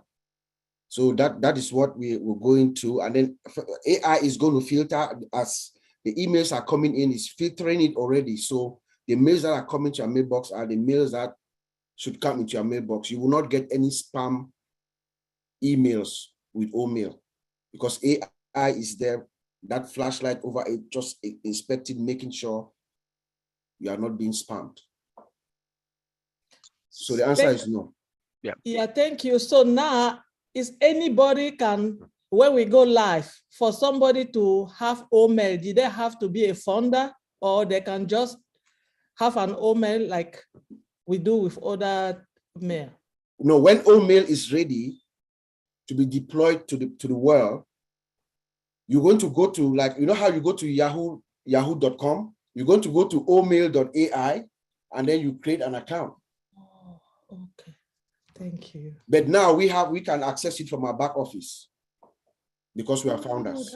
So you'll be able to access it that way and also through the back office. And because we are doing the beta testing, so we have the access now as founder. That's the privilege that we have. Mm-hmm. That we have now as founders, that we see it before we go out there. And OMail is spam free. Spam free. My brother Bob said OMail is spam free. That is what, those are one of the features in OMail that is, we are leading already. We are leading before we even roll it out. Marcian, it's just like now, if you have Gmail, if somebody writes you from Yahoo, You get their mail, you know it's from Yahoo. The difference will be when you write somebody from AI, they might be tempted to go, whoa, what's that? Right? And there'll be a way for them to find out what that is. Then when they put their name and email in, they can have an AI account, just like you do with Gmail, Yahoo, or anything else. And a lot of that will happen because of that. Plus, the AI account will be the best in the world. It will have offer things that no other email has. Ash already said that. He was blown away of what they wound up with. And of course, he keeps adding to it. But it's going to be a lot of fun, and you'll be surprised how many people come into OnPassive just because of the email service. I'll tell you that right now, just because of that. And it's because of spam. Remember, spam in Yahoo or Gmail or whatever, as much as they say they don't like it, the money flowing around is partially from spam. Let's face the facts. But unless you invite somebody into OnPassive, they can't spam you, right? There is no, they can't. In fact, if they get caught doing it, because we own our environment, data center, they could be tracked down and kicked out. It's not like Yahoo or Gmail. You're going to have a hard time doing the wrong thing in OnPassive universe. Let's put it that way, because they will be tracked down and taken care of. Just to add to what Maddie said and our brother have said, if you look at OMail, the interface is just crazy. I don't know how many founders have just taken a look. Yesterday we were doing it with Lane and my brothers here. We look at the interface. Honestly, there is no match when you want to compare Outlook, Yahoo Mail, Gmail. Forget it. With what we have in our back office now, we put it in the market, it will beat all of them. Because the interface, if you look at, especially for business people, those who want to come in and do their job, read their mails, navigate from one screen to the other. If you go to Gmail, it's just sorry to say it. How many of us can know where the calendar is? Some people don't know where calendar is. Some people don't even know where a lot of things are. Oh yeah, But Google Sheet, you how to get, you can't see it.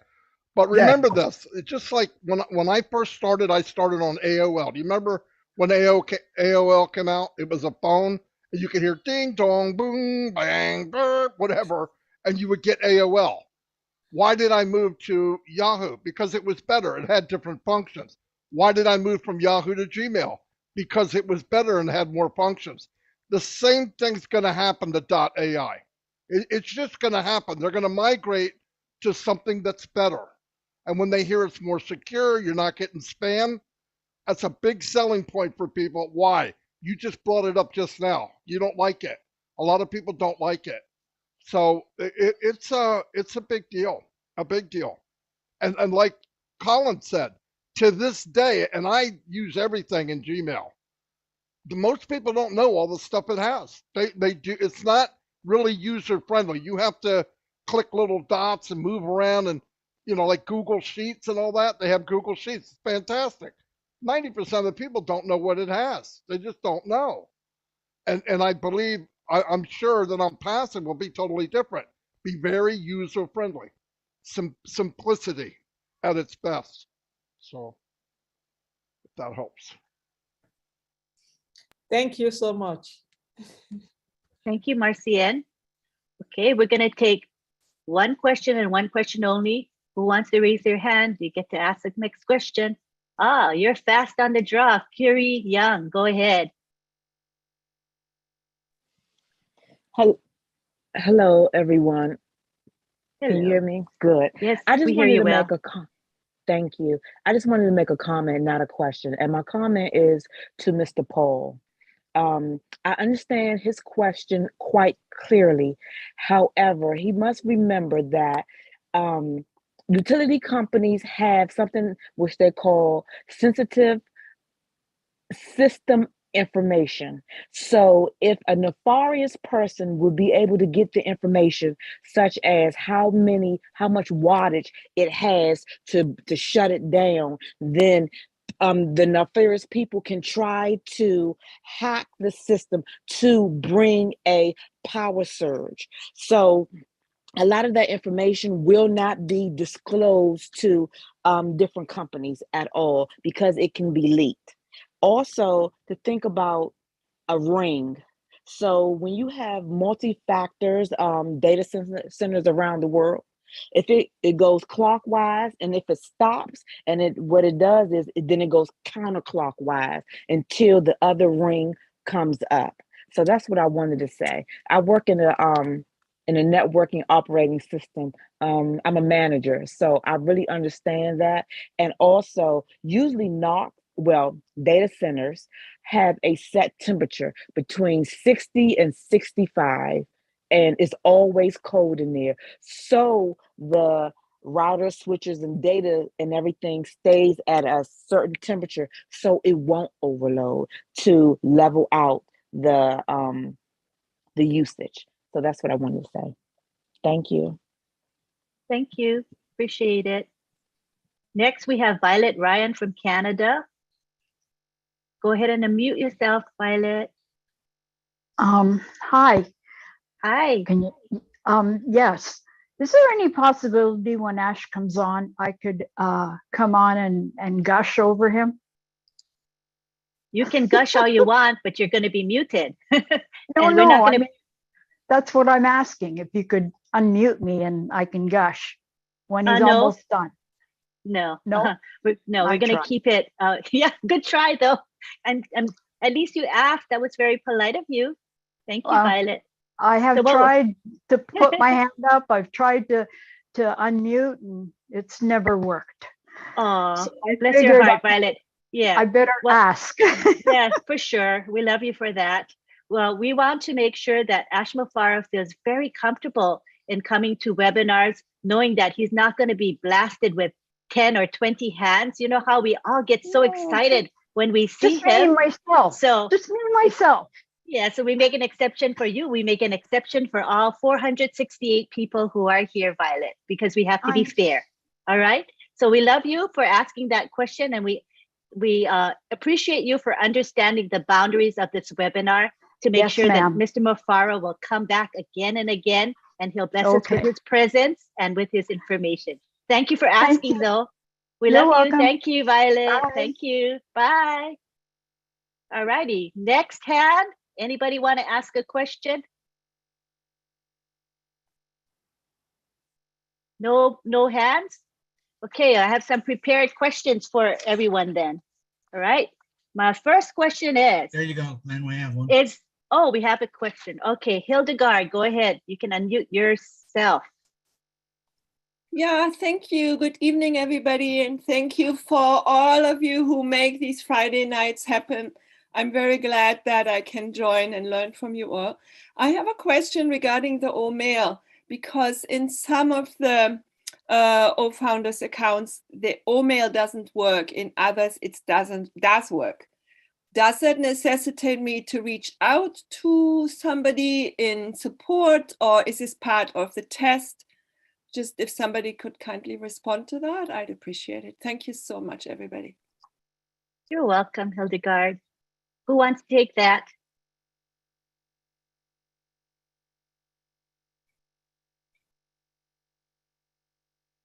Anybody want to take that? What was said again, Lynn? Yeah, Why I it works? didn't get the question. Hildegard, go ahead and repeat, please. Can you say it really simply, like in 1 or 2 sentences? Just ask your question very pointedly, please.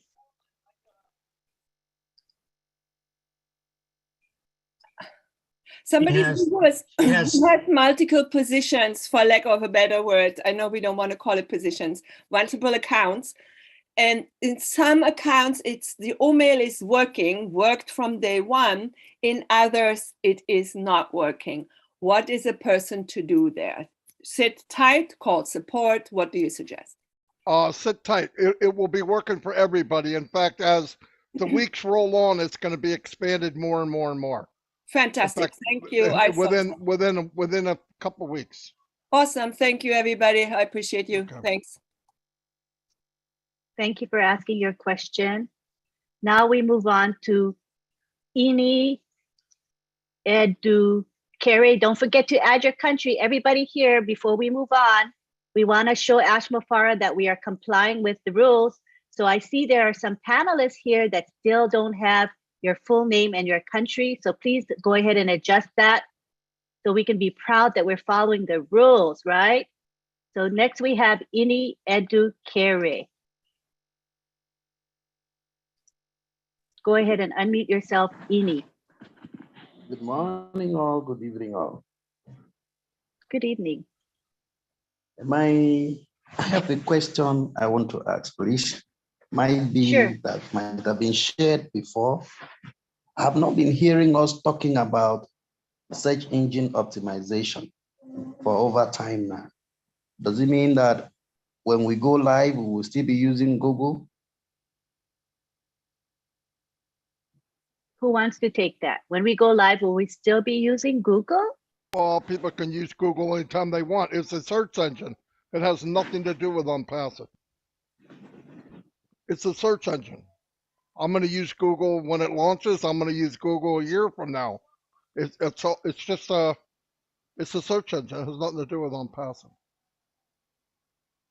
Ini, is that clear enough for you? Not really. I was expecting, because when we came in, I remember Charles used to mention that we have our own search engine optimization. In fact, it was the one that made me to understand that search engine optimization is something like the Google we are using these days as Safari. Search engine optimization is how well you rank on a search engine, and Google is a search engine. So it's just the ranking, how well you rank on a search engine. There's many of them, but we have no competition with Google, zero. There will be no competition against Google. In fact, they do pretty well by themselves. They're just a encyclopedia online. You can look up anything. There's no comparison. What we're going to do is rank higher in Google. That's search engine optimization. They find out keywords and what to use on your site that helps you rank higher. Example, when you go to YouTube, when you go to Google and you look up recliner, there might be 50,000 pages with recliners on them. Nobody goes to page 2. So everybody's fighting to get ranked on page 1. If you could get ranked on page 1, like the top 3 or 4, you're going to do very, very well. And Unpassive, because of the amount of content they have, they're going to be ranked high all over the world. They're going to be ranked high in YouTube, on Facebook, on Google, on Bing. If you name any of them, we're going to be ranked high. That's optimization. You're getting ranked high because of keywords, long-tailed keywords, and that's how it's ranked. There's a couple other things being put in, but the tech team in our company is very good at ranking. We're going to do very, very well. Trust me. But it's two different things. We have no competition with Google. Thank you, Ini. He did explain the difference between search engines and search engine optimization. Completely two different things. Thank you for your question. Thank you. Now we go on to, okay, we see Latoya and Lisa. No more hands, just Latoya and Lisa. We're doing good, everybody, keeping only 2 active hands up at a time. So now we go on to Latoya Belgrave. Francis, go ahead and unmute yourself and ask your question. Hi, good afternoon and good evening, everyone. So I was on a webinar, I want to say either Saturday or Sunday. It was a global webinar. And the question I had at the time, I was referred to talk to this group instead. I just joined Unpassive as a founder in March of 2022. So I wasn't there at the time when everything started before pre-launch. And I'm a social worker by trade. I'm a therapist, but I also have a lot of interest in tech and science, facts, science fiction. And I heard the tech guys a couple of weeks ago talking about the Agile Scrum. And I was like, wow, wouldn't I, as a founder, love to be part of the invention process, the testing process, just getting better information about what we're doing, just for strictly curiosity, really. Mr. Morlock was on that call, and I had asked him that question, and he says, well, you can't just go to Hyderabad, you can't just go to, to Dubai. And I'm like, well, why not? I'm a founder. Can I just knock on the door and say, hey, can I come in? I was thinking that was my plan for sure, but he said not to do that. He said to talk with you here, Lynn, today, and to talk with the techie guys, and maybe I could get some information offline, but I would really, really, really like to be involved in any way. So thank you. Thank you. Next, we have Lisa. Oh, go ahead. Go for it, Ron. All righty. Give you a little break here. Lisa McBride. Before, go ahead. One last thing, Ron. I want to just say that in order for you to come to the panel at this point, we're asking that you have your first name, your last name, and your country, because there's too many people in the panel that do not have that. So at this point, if you're an attendee and you're raising your hands, make sure that you have your first name, last name, and country indicated, and then we will bring you to the panel. Thank you. All right. That being said, Lisa McBride, come on down.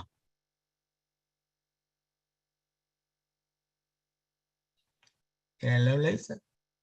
You need to click the button to unmute them. I asked you to unmute. Oh. Okay, I'm unmuted now. I was trying. Hi, how is everybody? I hope everybody's doing well. Fine.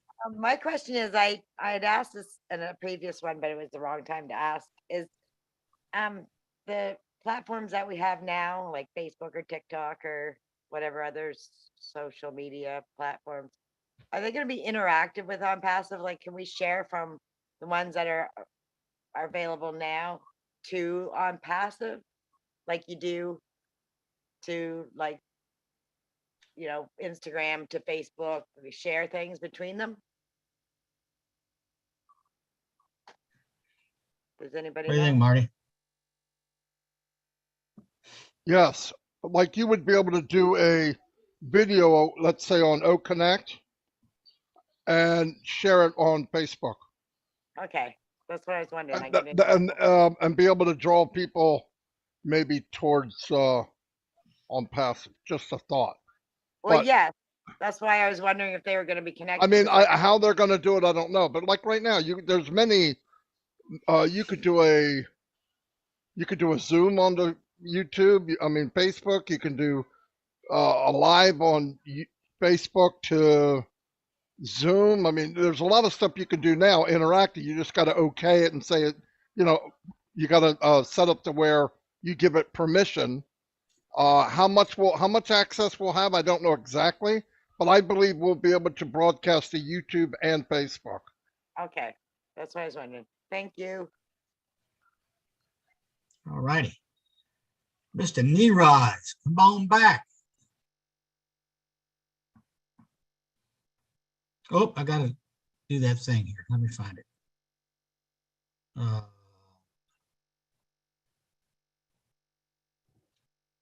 Okay, sorry, I have questions again because my mic. Okay, when you get old, you get old, you can't remember everything at once. So the first question is to Oliver. I have 3 questions actually.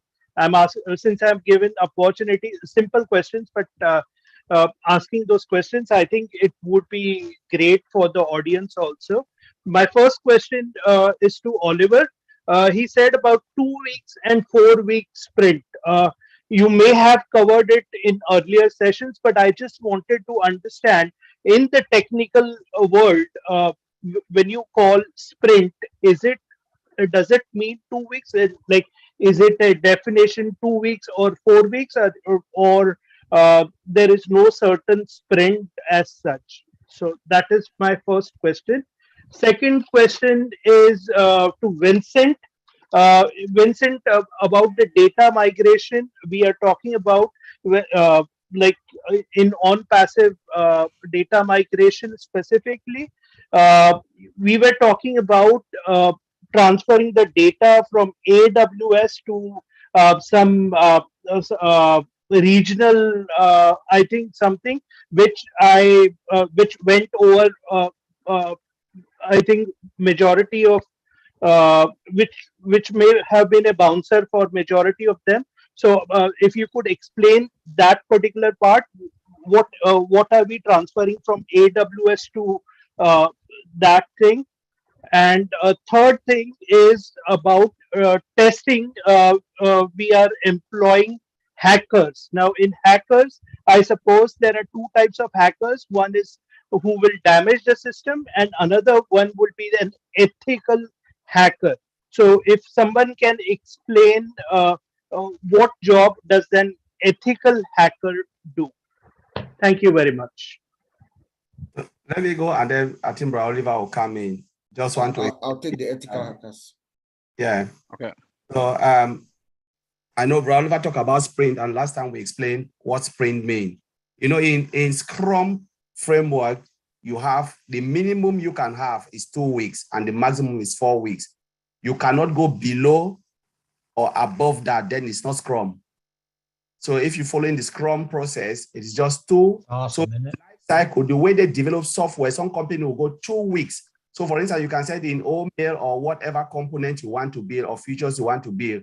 You can determine and define it and say, are we going to go by 2 weeks sprint, or are we going to go by 4 weeks? So it just depends on the company, but you cannot go below or above. It's just between 2 to 4 weeks. So it's just, you must deliver between that time frame, depending on the company and how they want to do it. And when you talk about ethical hackers, all of them, they are just testers.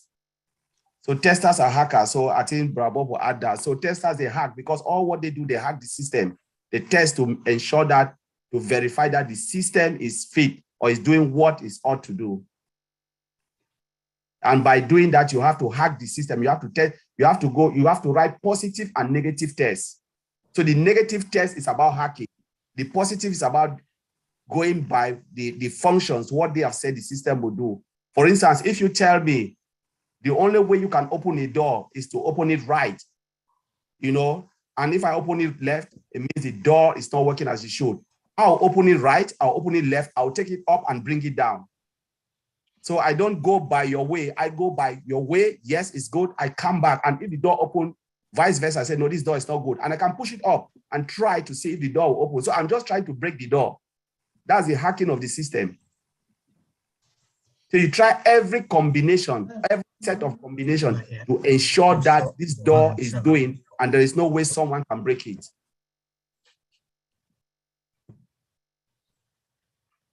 Exactly. Niraj, that also means if a good guy can get in, a bad guy can get in. So they test all the windows, all the locks, everywhere possible to break into the house of Unpassive. If they can do it, they report it and say, look, you've got a weak spot right here. If I can do it, so can the bad guy. So that's why they make it bulletproof. Banks have people that do that kind of hacking too, where can you get into the system? And they go, let me try. And they hire people to try to break in. They go, yeah, I got in. What did you do? This, and this. And they go, oh my God. So then they work on that so that you can't. There's the good guy and the bad guy. You got to have the good guy because he understands what the bad guy's doing. That's the easiest way I can explain it. But that's all. It's just double security, triple security. Yeah, I can just add one more thing. Collins had it right, so I don't have much to add, but I believe we also call it penetration, Niraj, penetration testing, right? So, and I think Mr. Ash has said that we have a special team that does the penetration testing. And most companies like ours, they will actually hire an outside company that specializes in penetration testing. They will come and they'll beat down the system, figure out all kinds of ways to hack and break the system, and then they write a report and then they give to us, and then we fix what they find. So it's also known as white hat hacking or testing. So it's just very, very, very good for the company. because we find every problem that might be out there. The good guys find it for us. We know what it is. We fix it before the bad guys get to it. Okay, Niraj, for the data center question you asked about AW. Okay, first of all, our data was hosted by AWS, so that means on passive, everything was hosted by AWS.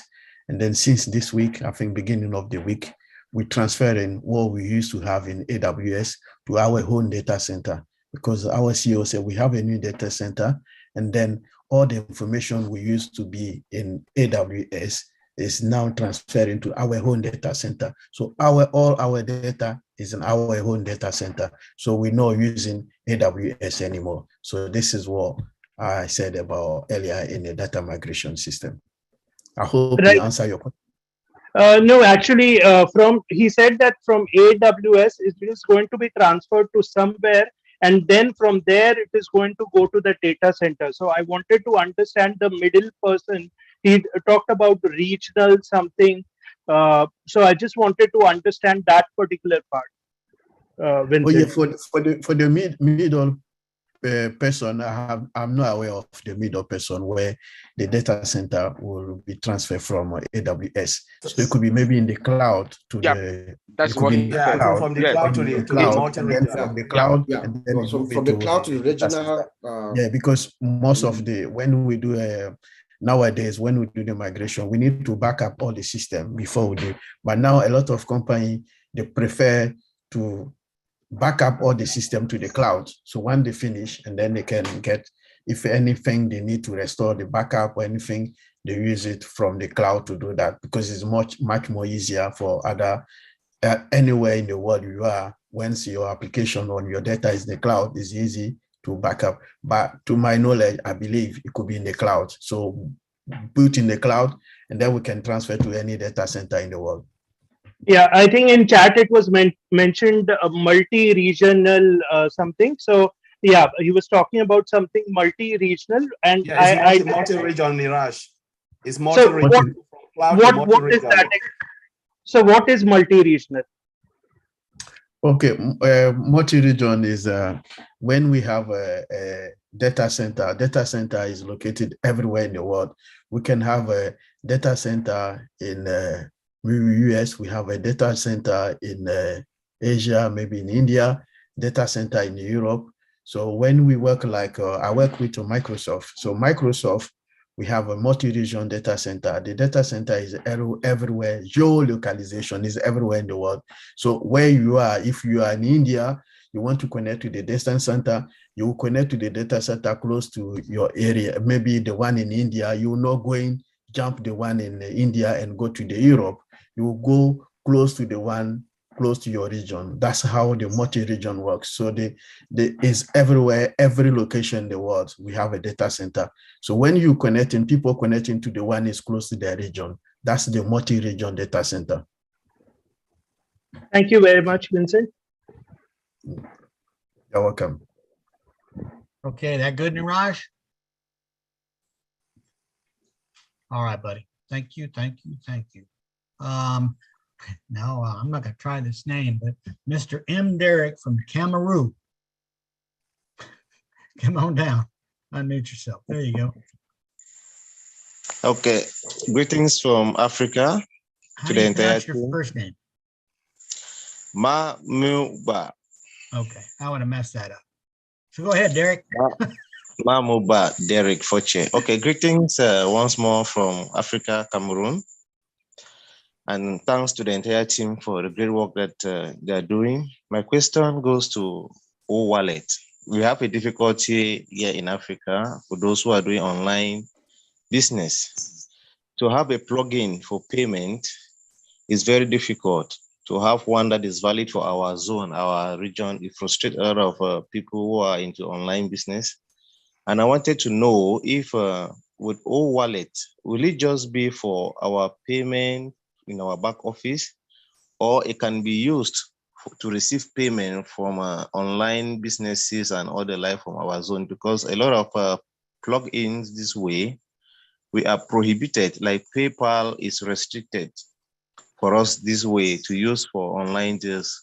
I don't know if there is any such with the wallet, or it is limited just to our payments from the sales of our products on passive. That's all about my question. Thank you.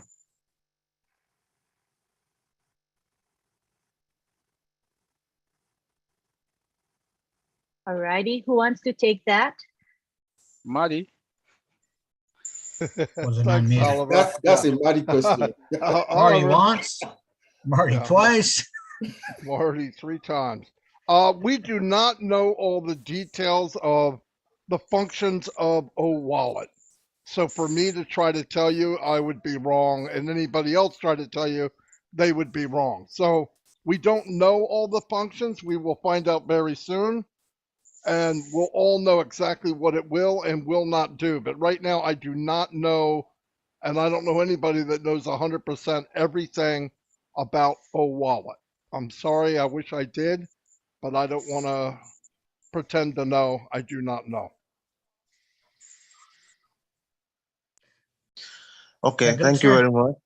All I right. don't know if such a question could be carried forward to maybe Ash or whoever can, because it will be a plus, it will be a fresh market for African. Well, I just want to tell you that he knows all the countries, how they pay, what they can accept and what they can't. Trust me, he knows that. So whatever's in the work, he'll know, and when it comes out, he'll tell us. It's not a question that he would need to know because he knows the questions. He gets them by the thousands daily from every country. So I'm sure he knows, and you will all get the answer of what's going on. You've got Papua New Guinea, you've got Africa, you've got different small countries all over the world, hundreds of different, thousands of different types of currency. We will find out when we need to know. Right now, they're working on merchants and all that right this minute. So we'll find out when we need to know. He's gonna, if it's possible, everybody will have access, no problem. He realizes it's global, and he's got many, many people from Africa, no doubt. Thank you very much, Marty. I'm grateful. Bye-bye. Thank you very much. Could I interject one quick interjection, if I would, if you would let me, Ron? I'm trying to contact Kyrie Young from the United States. She just spoke with us, and I wondered if you could just look at the message in the chat. We'd like to communicate with you and contact you if possible. Thank you, Kyrie. All righty. Any more questions? One more question. Going once. On twice. Harry, should be an auctioneer. No one has any more questions?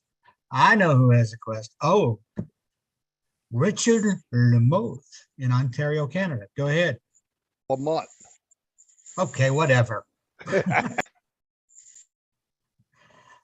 Unmute yourself there, young man. I love all you beautiful men and women from the bottom of my heart.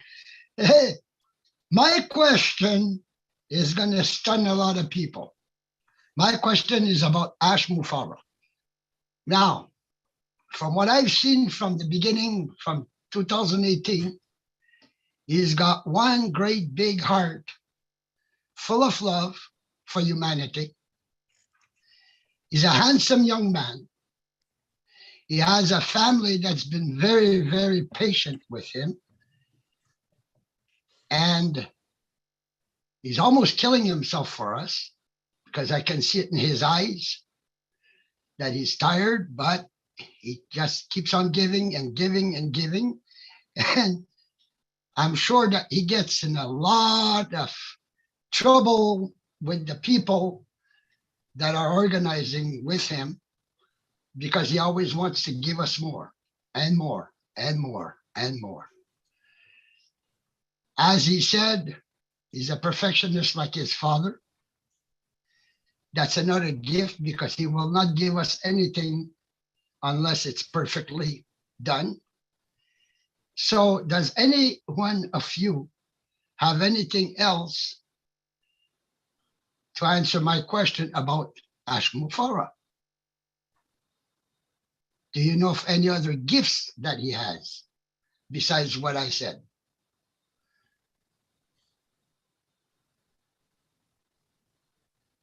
Somebody gonna answer? Marty.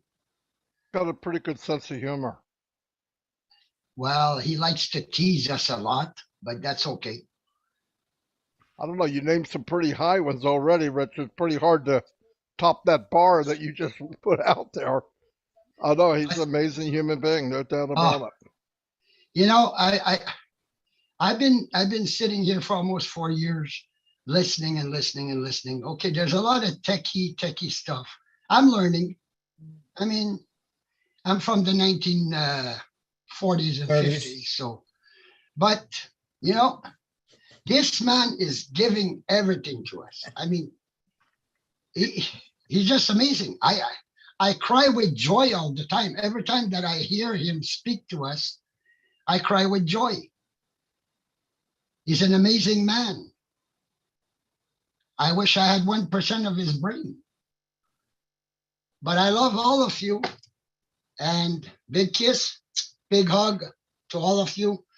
And if anybody has anything else to say about Ash, go right ahead. Thank you. All right. Thank you, Richard. All right. Let's go to Namaya Dash. Is that right? Unmute yourself. India. Oh, you're muted. There you go. Go ahead. Hello everyone. Can I ask in Hindi as my English is not so good? Can, but nobody's going to be able to answer you except for Niraj. Niraj, you there? Let me see and unmute him if he's here. Yeah, I think Niraj is here. Give me a second. I'll find him. There he is. What, sir? What is the alternate of Google in on Pacific? As we know, our data center is live. Can we go on Pacific without Google? Or what Without is Google, the can search you go on engine passive? on Pacific? Are you asking if you can go on passive if you don't have Google? Sorry, I didn't hear his question. आप फिर से repeat कर सकते हो? Sir जैसे कि Google से ही हम ऑन पैसिव में जा सकते हैं, तो ऐसा क्या कोई टूल्स या सॉफ्टवेयर हो ये है ऑन पैसिव का जो गूगल के बिना ही हमें ऑन पैसिव तक पहुंचाया जा सकता है, या हम गूगल के बिना पर ही ऑन पैसिव से लॉग इन कर सकते हैं, या जो कुछ भी कर सकते हैं वो गूगल के बिना ही, क्या ऐसा संभव है सर? सर आप कोई भी ब्राउजर ओपन करके वहां पे onpassive.com डाल सकते हो और आपका onpassive ओपन हो जाएगा, या ofounders.net. आपको गूगल में जाना जरूरी नहीं है. Yes sir. तो व्हाट onpassive का कोई ऐसा सर्च इंजन है गूगल का जैसा? सर्च इंजन नहीं है अभी तक. Yes sir, thank you. Okay, so just for knowledge of all, he asked a question whether to go to OnPassive. Why do we always use Google to go to OnPassive? So I answered him, since this was a very basic question, I answered him that you can go directly to ofounders.net or onpassive.com and in the browser and directly open that. And his next question was that do we have any kind of search engine like Google in the OnPassive ecosystem? I told him no as of now. So if anybody wants to add something, yes, you're open. Thanks, Raj. You're the man. Thank you for helping. I had most of what he said. Okay. Anybody else want to raise their hand while we're waiting on the man? I know somebody who has a question. Her name is Lynn Nakamoto. Yes, I do. Okay, my question is, if there are time constraints, is it possible to skip some of this testing process? Is that feasible or practical? Any of the OTech pros can answer that, please. Collins, you want to take that? Yeah, so there is no way you can skip any process in testing. So the longer the development, they have to expand the time, extend the time of testing. So the process is the process. There is no way you can skip any of them. The moment you skip one of the process, just ready to have a lot of issues because there is just no way. Okay. Thank you very much. Hopefully that's clear to everyone. So I want to know, my next question is, why do we have to test before migration of the data and after? Why do we do that? Anybody can take that. We do the testing of we do the testing before and after the migration. Why we do that? Because first of all, we do the testing to make sure that we know exactly what we're going to do, the system we are handling it. And then once we finish the testing, we make another test to make sure that we check all the connectivities from the source and the destination and the target migration. And also we make sure that every system like database application, all the data involved, they are all working okay as expecting to be. So this is the reason why we do the testing, so that we make sure that everything is okay and everything is fine before we can sign that the testing, everything is done, and then the testing has been done properly. So this is the main reason why we do the testing. I think, Collins, if you have something to add. So they always call it pre-migration and post-migration testing. So pre is about ensuring that everything is working okay before you migrate. And then post-migration is about ensuring again that what you have migrated is still the same. And nothing, yeah, so there's no failure. And then my secondary question to that is, if the migration process doesn't go well, what can be done? If the migration process doesn't go well, most of the time we roll back to the system. So we roll back. So we roll back what we have tried to migrate. So the rollback is like taking back to the system where it used to be before we start the migration. So we do a rollback. Thank you. And I have a question about, is there a certain amount of testing that must be done in order to confirm that the software is okay?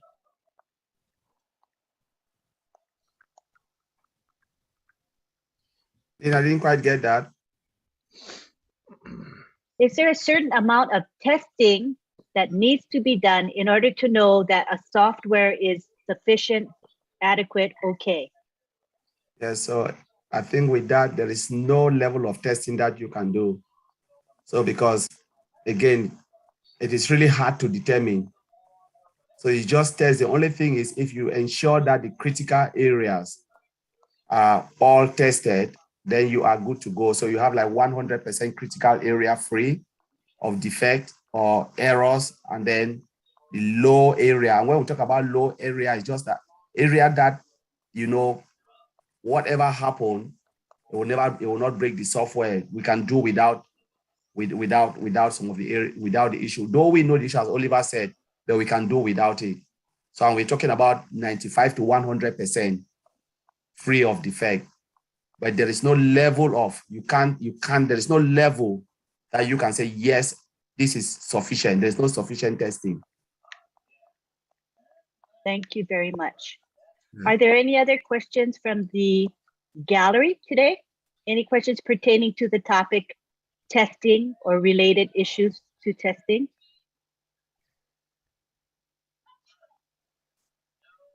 Alrighty. What we're going to do is, Ash Farah had intended to come, depending on his time factor. So at this point, it is 10:26. We've been here for an hour, 2.5 hours, and it seems to me that he may not make it. So I think we're going to just go ahead and wrap it up.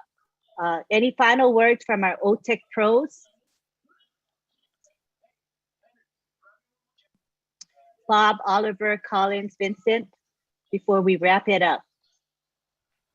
Well, yeah, I mean, just talking about the topic at hand, testing, the final rollout, testing is the key, like we've all explained here this evening, we test and test until we can't test no more, and then make sure as we test, we find issues, it's being fixed in each rollout, we test, we fix, test security, everything is being tested so that when we roll the product and when we roll it out to the marketplace, we have the confidence that we have delivered what the customer is going to be satisfied with, So the primary objective here is just to make sure the system goes out, the product goes out, and it is appreciated when the customers use them. Thank you, Bob. Yes. Also in the security testing and all the testing, all our products go through this process.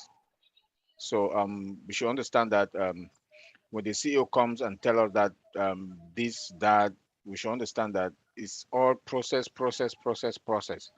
And the tech guys in Hyderabad, they've done a wonderful job to take less than 4 years or 3 years to come out with all these products that we have.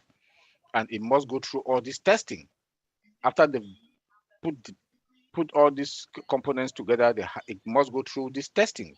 Without this testing, they cannot roll it out. Because they roll it out, like our big bro Madi Digamo said, as listed some companies that roll out products and they crash. So we must test all the products. They must go through this process before we're able to roll them out. And I want to say thank you, everybody that are here. Thank you, Oliver. Vincent? Thank you, Angeline. So one thing I will say before the planning, so before we start the migration and everything, we need to be sure to communicate with the key stockholders about the time frame and the potential downtime. And also, we have also a safest way to back up the data to the cloud. And then from the cloud, we can use it to restore if anything happened, or maybe corrupting data, or maybe incorrect files or things like that. So this is what we need, importantly, to put in hand before we start or do any migration. This is the two very important part of the migration as well. Thank you, Vincent. And finally, Bob. Collins. Collins, sorry, got lost track of the four. Collins. Go ahead, Collins. Colin looks like he's that's on all right. Jeopardy. Yeah.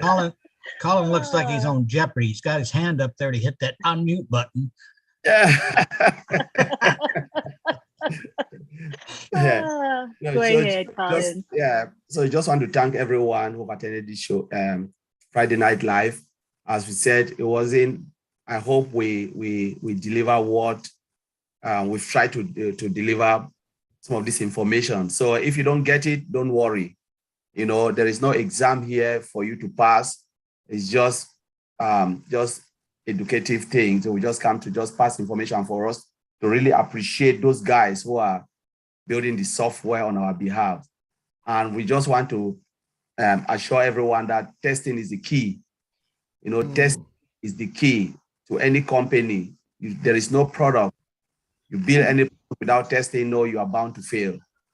Because, it's not about building. Yes, we appreciate those who build, but if you miss something, what happened? You miss your customer loyalty. There's a lot of lawsuit waiting for you, loss of jobs, company closure, even loss of lives.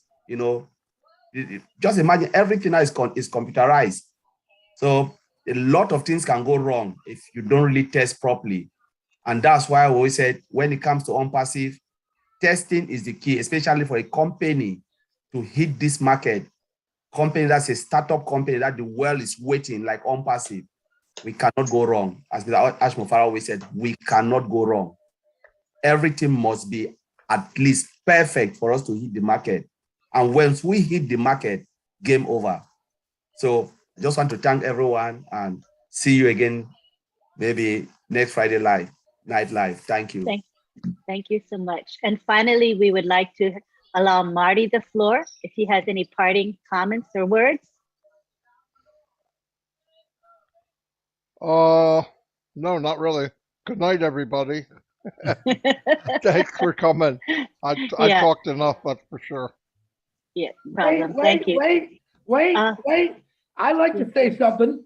All right, please do. No. Well, if we're just gonna hang out till midnight, no, really. Listen, I want to give you a little advice. I gave it to you a couple months ago. I don't think it's gonna happen again, but when Ash says, "Hey guys, the back office is gonna be down for a few hours," I thought everyone was actually really good about it. Save your registration link. Save it to your text messaging, text message to yourself. So in that process, you still can you only got 12 days. It's going to go like that, but you still can send your link to individuals. Even though the back office is down, at least you can get in those links. Just a quick little hint. And you only got 12 days, so giddy up. Lynn, I'm done. Thank you. All right. Rah, rah, rah. The Mr. Hey, man, that I can't say hey very well, but I try. All right. I see that someone has their hand up. It's not really a hands up time, but Carol, maybe 1 minute. This is really not a question and answer time. Okay, thank you. Go ahead. I see Julie would like to say a few words. Unmute, Carol. Hi, sorry, I'm driving, but just wanted to remind everyone, as we know, we are in transitions right now.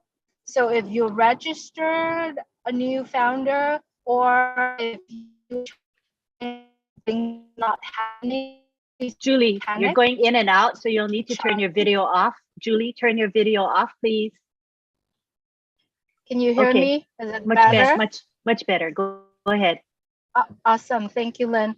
I just wanted to remind everyone that we are in transitions right now. So when you register a new person or sign into your account and it didn't work, your email went invalid, please make sure that you check every details.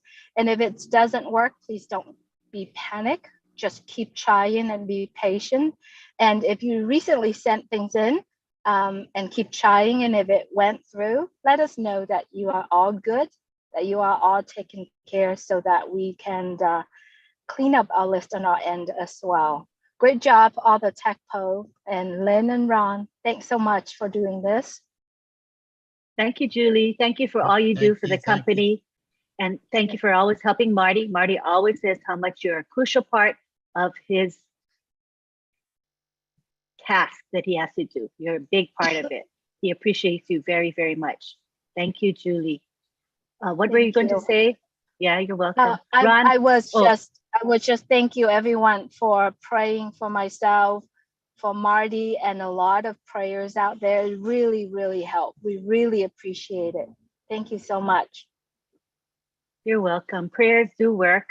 Prayers work for you. Prayers work for Ron, for Marty, and for so many others. So we thank you all for praying. All right. I see that Carol is bound and determined. She wants Thank you, to say Lynn. something. Very quickly. I live in Ontario, Toronto, Canada. Toronto is the city, Ontario is the province, and it's the country of Canada. And I've just, I'll read you very quickly. I'll put it in the chat.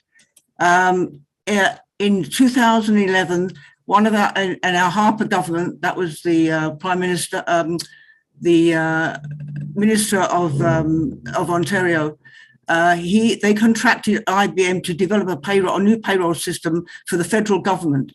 By the time the project was passed, it was passed on to another government, the Justin the Justin Trudeau, the Trudeau government that we got now, and it was already clear that Phoenix was plagued with problems. Despite this, the other unions sounding the alarm, Trudeau's government went ahead and launched the pay system. Since then, over 200,000 federal public service workers and their families have been impacted by Phoenix. Some have not been paid properly, others have gone unpaid for months at a time. They have experienced debt, loss, bankruptcy, and even homelessness. And it's still going on. This is because they did not test the system before they adopted a new system. Thank you very much. That Very says it good all about example testing, of Carol. how testing is very important. Thank you for sharing that, Carol. All right. Okay, thank you. Thank you. Thank you. Thank you so much. All righty. I think we're ready to wrap up. I want to thank our OTEC pros. They studied their topic and did it quite well. I think they covered it nicely and simply for all of us. Thank you to Marty DeGarma for opening up our webinar as usual. Thank you for Niraj because he interpreted and he was there for us in a pinch. Thank you to Bill Must who provides our Zoom background, which you see behind me. Thank you to John Barilla for helping us with the chat. As you know, the chat is an integral part of any webinar and he is always there for us. We thank you very much, John Barilla. Am I missing anybody, Ron? Thank you to Ron, my co-host. I'm grateful for Ron. I just want to say, I'm excited. Who's excited? Who is excited? Huh? Come on, show me them hands. Okay, let's go to the gallery. We'll go to the gallery. We'll go to the gallery. Everybody who's excited, wave your hands or clap your hands or thumbs up, whatever you want to do. Oh my gosh. I just want to thank everybody for joining us tonight because we had an awesome crowd. We had up to 470 people on this webinar tonight. So that was awesome. And we really, Lynn and I really appreciate you guys attending and asking the questions that you asked tonight. I think we had a great webinar, man. And I wish we could skip a week and the 22nd be next week. But we're going to have to wait. So it's like the Army. Hurry up and wait. So thank you, everybody, from me. And that's all I got to say. And as far as Ash Mufareh goes, he intended to be here. If he could have been here, he would have been here. There's a lot of variables when you're talking about a CEO as busy as he. So we give him a lot of grace and knowing that he wanted to be here with us. So he'll be with us here another time, I'm sure. So thank you for your understanding on that. Thank you to the attendees. Again, we had about 470 of you, which was fabulous. I also appreciate you for respecting our rules and for trying your very best to say your name and your country in your Zoom name. I know it's not easy for all of you, but I've seen a lot of improvement from week to week. So we do appreciate your efforts and also abiding by the rule of just 2 active hands at a time. You all did a fabulous job. Kudos to you. So we would like to see you from week to week. We'll have another Friday Night Live again next week, Friday, same time, same channel. Please spread the word. These are public webinars. We are going to be addressing topics that Ash Mufareh wants us to talk about. So you know that when you come here, you're hearing things that Ash Mufareh feels are critical for us to understand. And on the other hand, this is something for you to know as well. If you do not understand everything that we share with you, don't fret, right, Ron? Because this information is optional. Just enjoy the learning. If you pick up this much, that's great. If you pick up this much, that's great too. Just enjoy learning and gaining knowledge. That's what I say. But certainly don't fret because remember, this is a done for you system. Automation, artificial intelligence will do all the work for us. So we needn't know any of the technical things, but it sure is interesting to learn about them, right, Ron? That's right. So we'll see you next week on Friday Night Live. And what I'm going to do now is unmute everybody. Everybody's on the gallery now, so everyone can see you. I'm going to unmute you, and you can say bye to one another. Go ahead. Good guys. Thank you, Ron and Lynn. Bye. now. Have a great weekend. Good night, everyone. Remain blessed. Good night. Everyone, thank you for the focus. Again, everyone. Umbrella. Everybody. You all the pieces. Next level up top. Here's Will At the Collins. top. To your britches. Because it's about to fly. Love you guys. Remain. Bonsoir. Bonsoir, tout le monde. Bye, sexy. Bye. Riverdale. Thank you, Hoblin. Good night. Bye. Bye, everyone. Bye. Bye.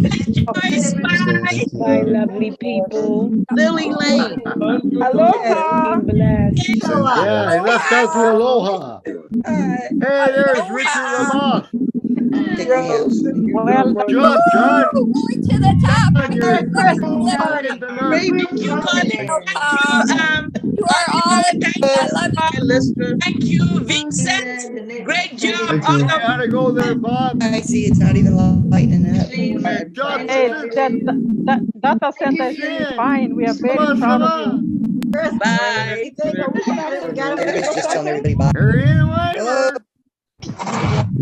To a legacy trust. Legacy trust. Oh, we're so excited. We are so excited.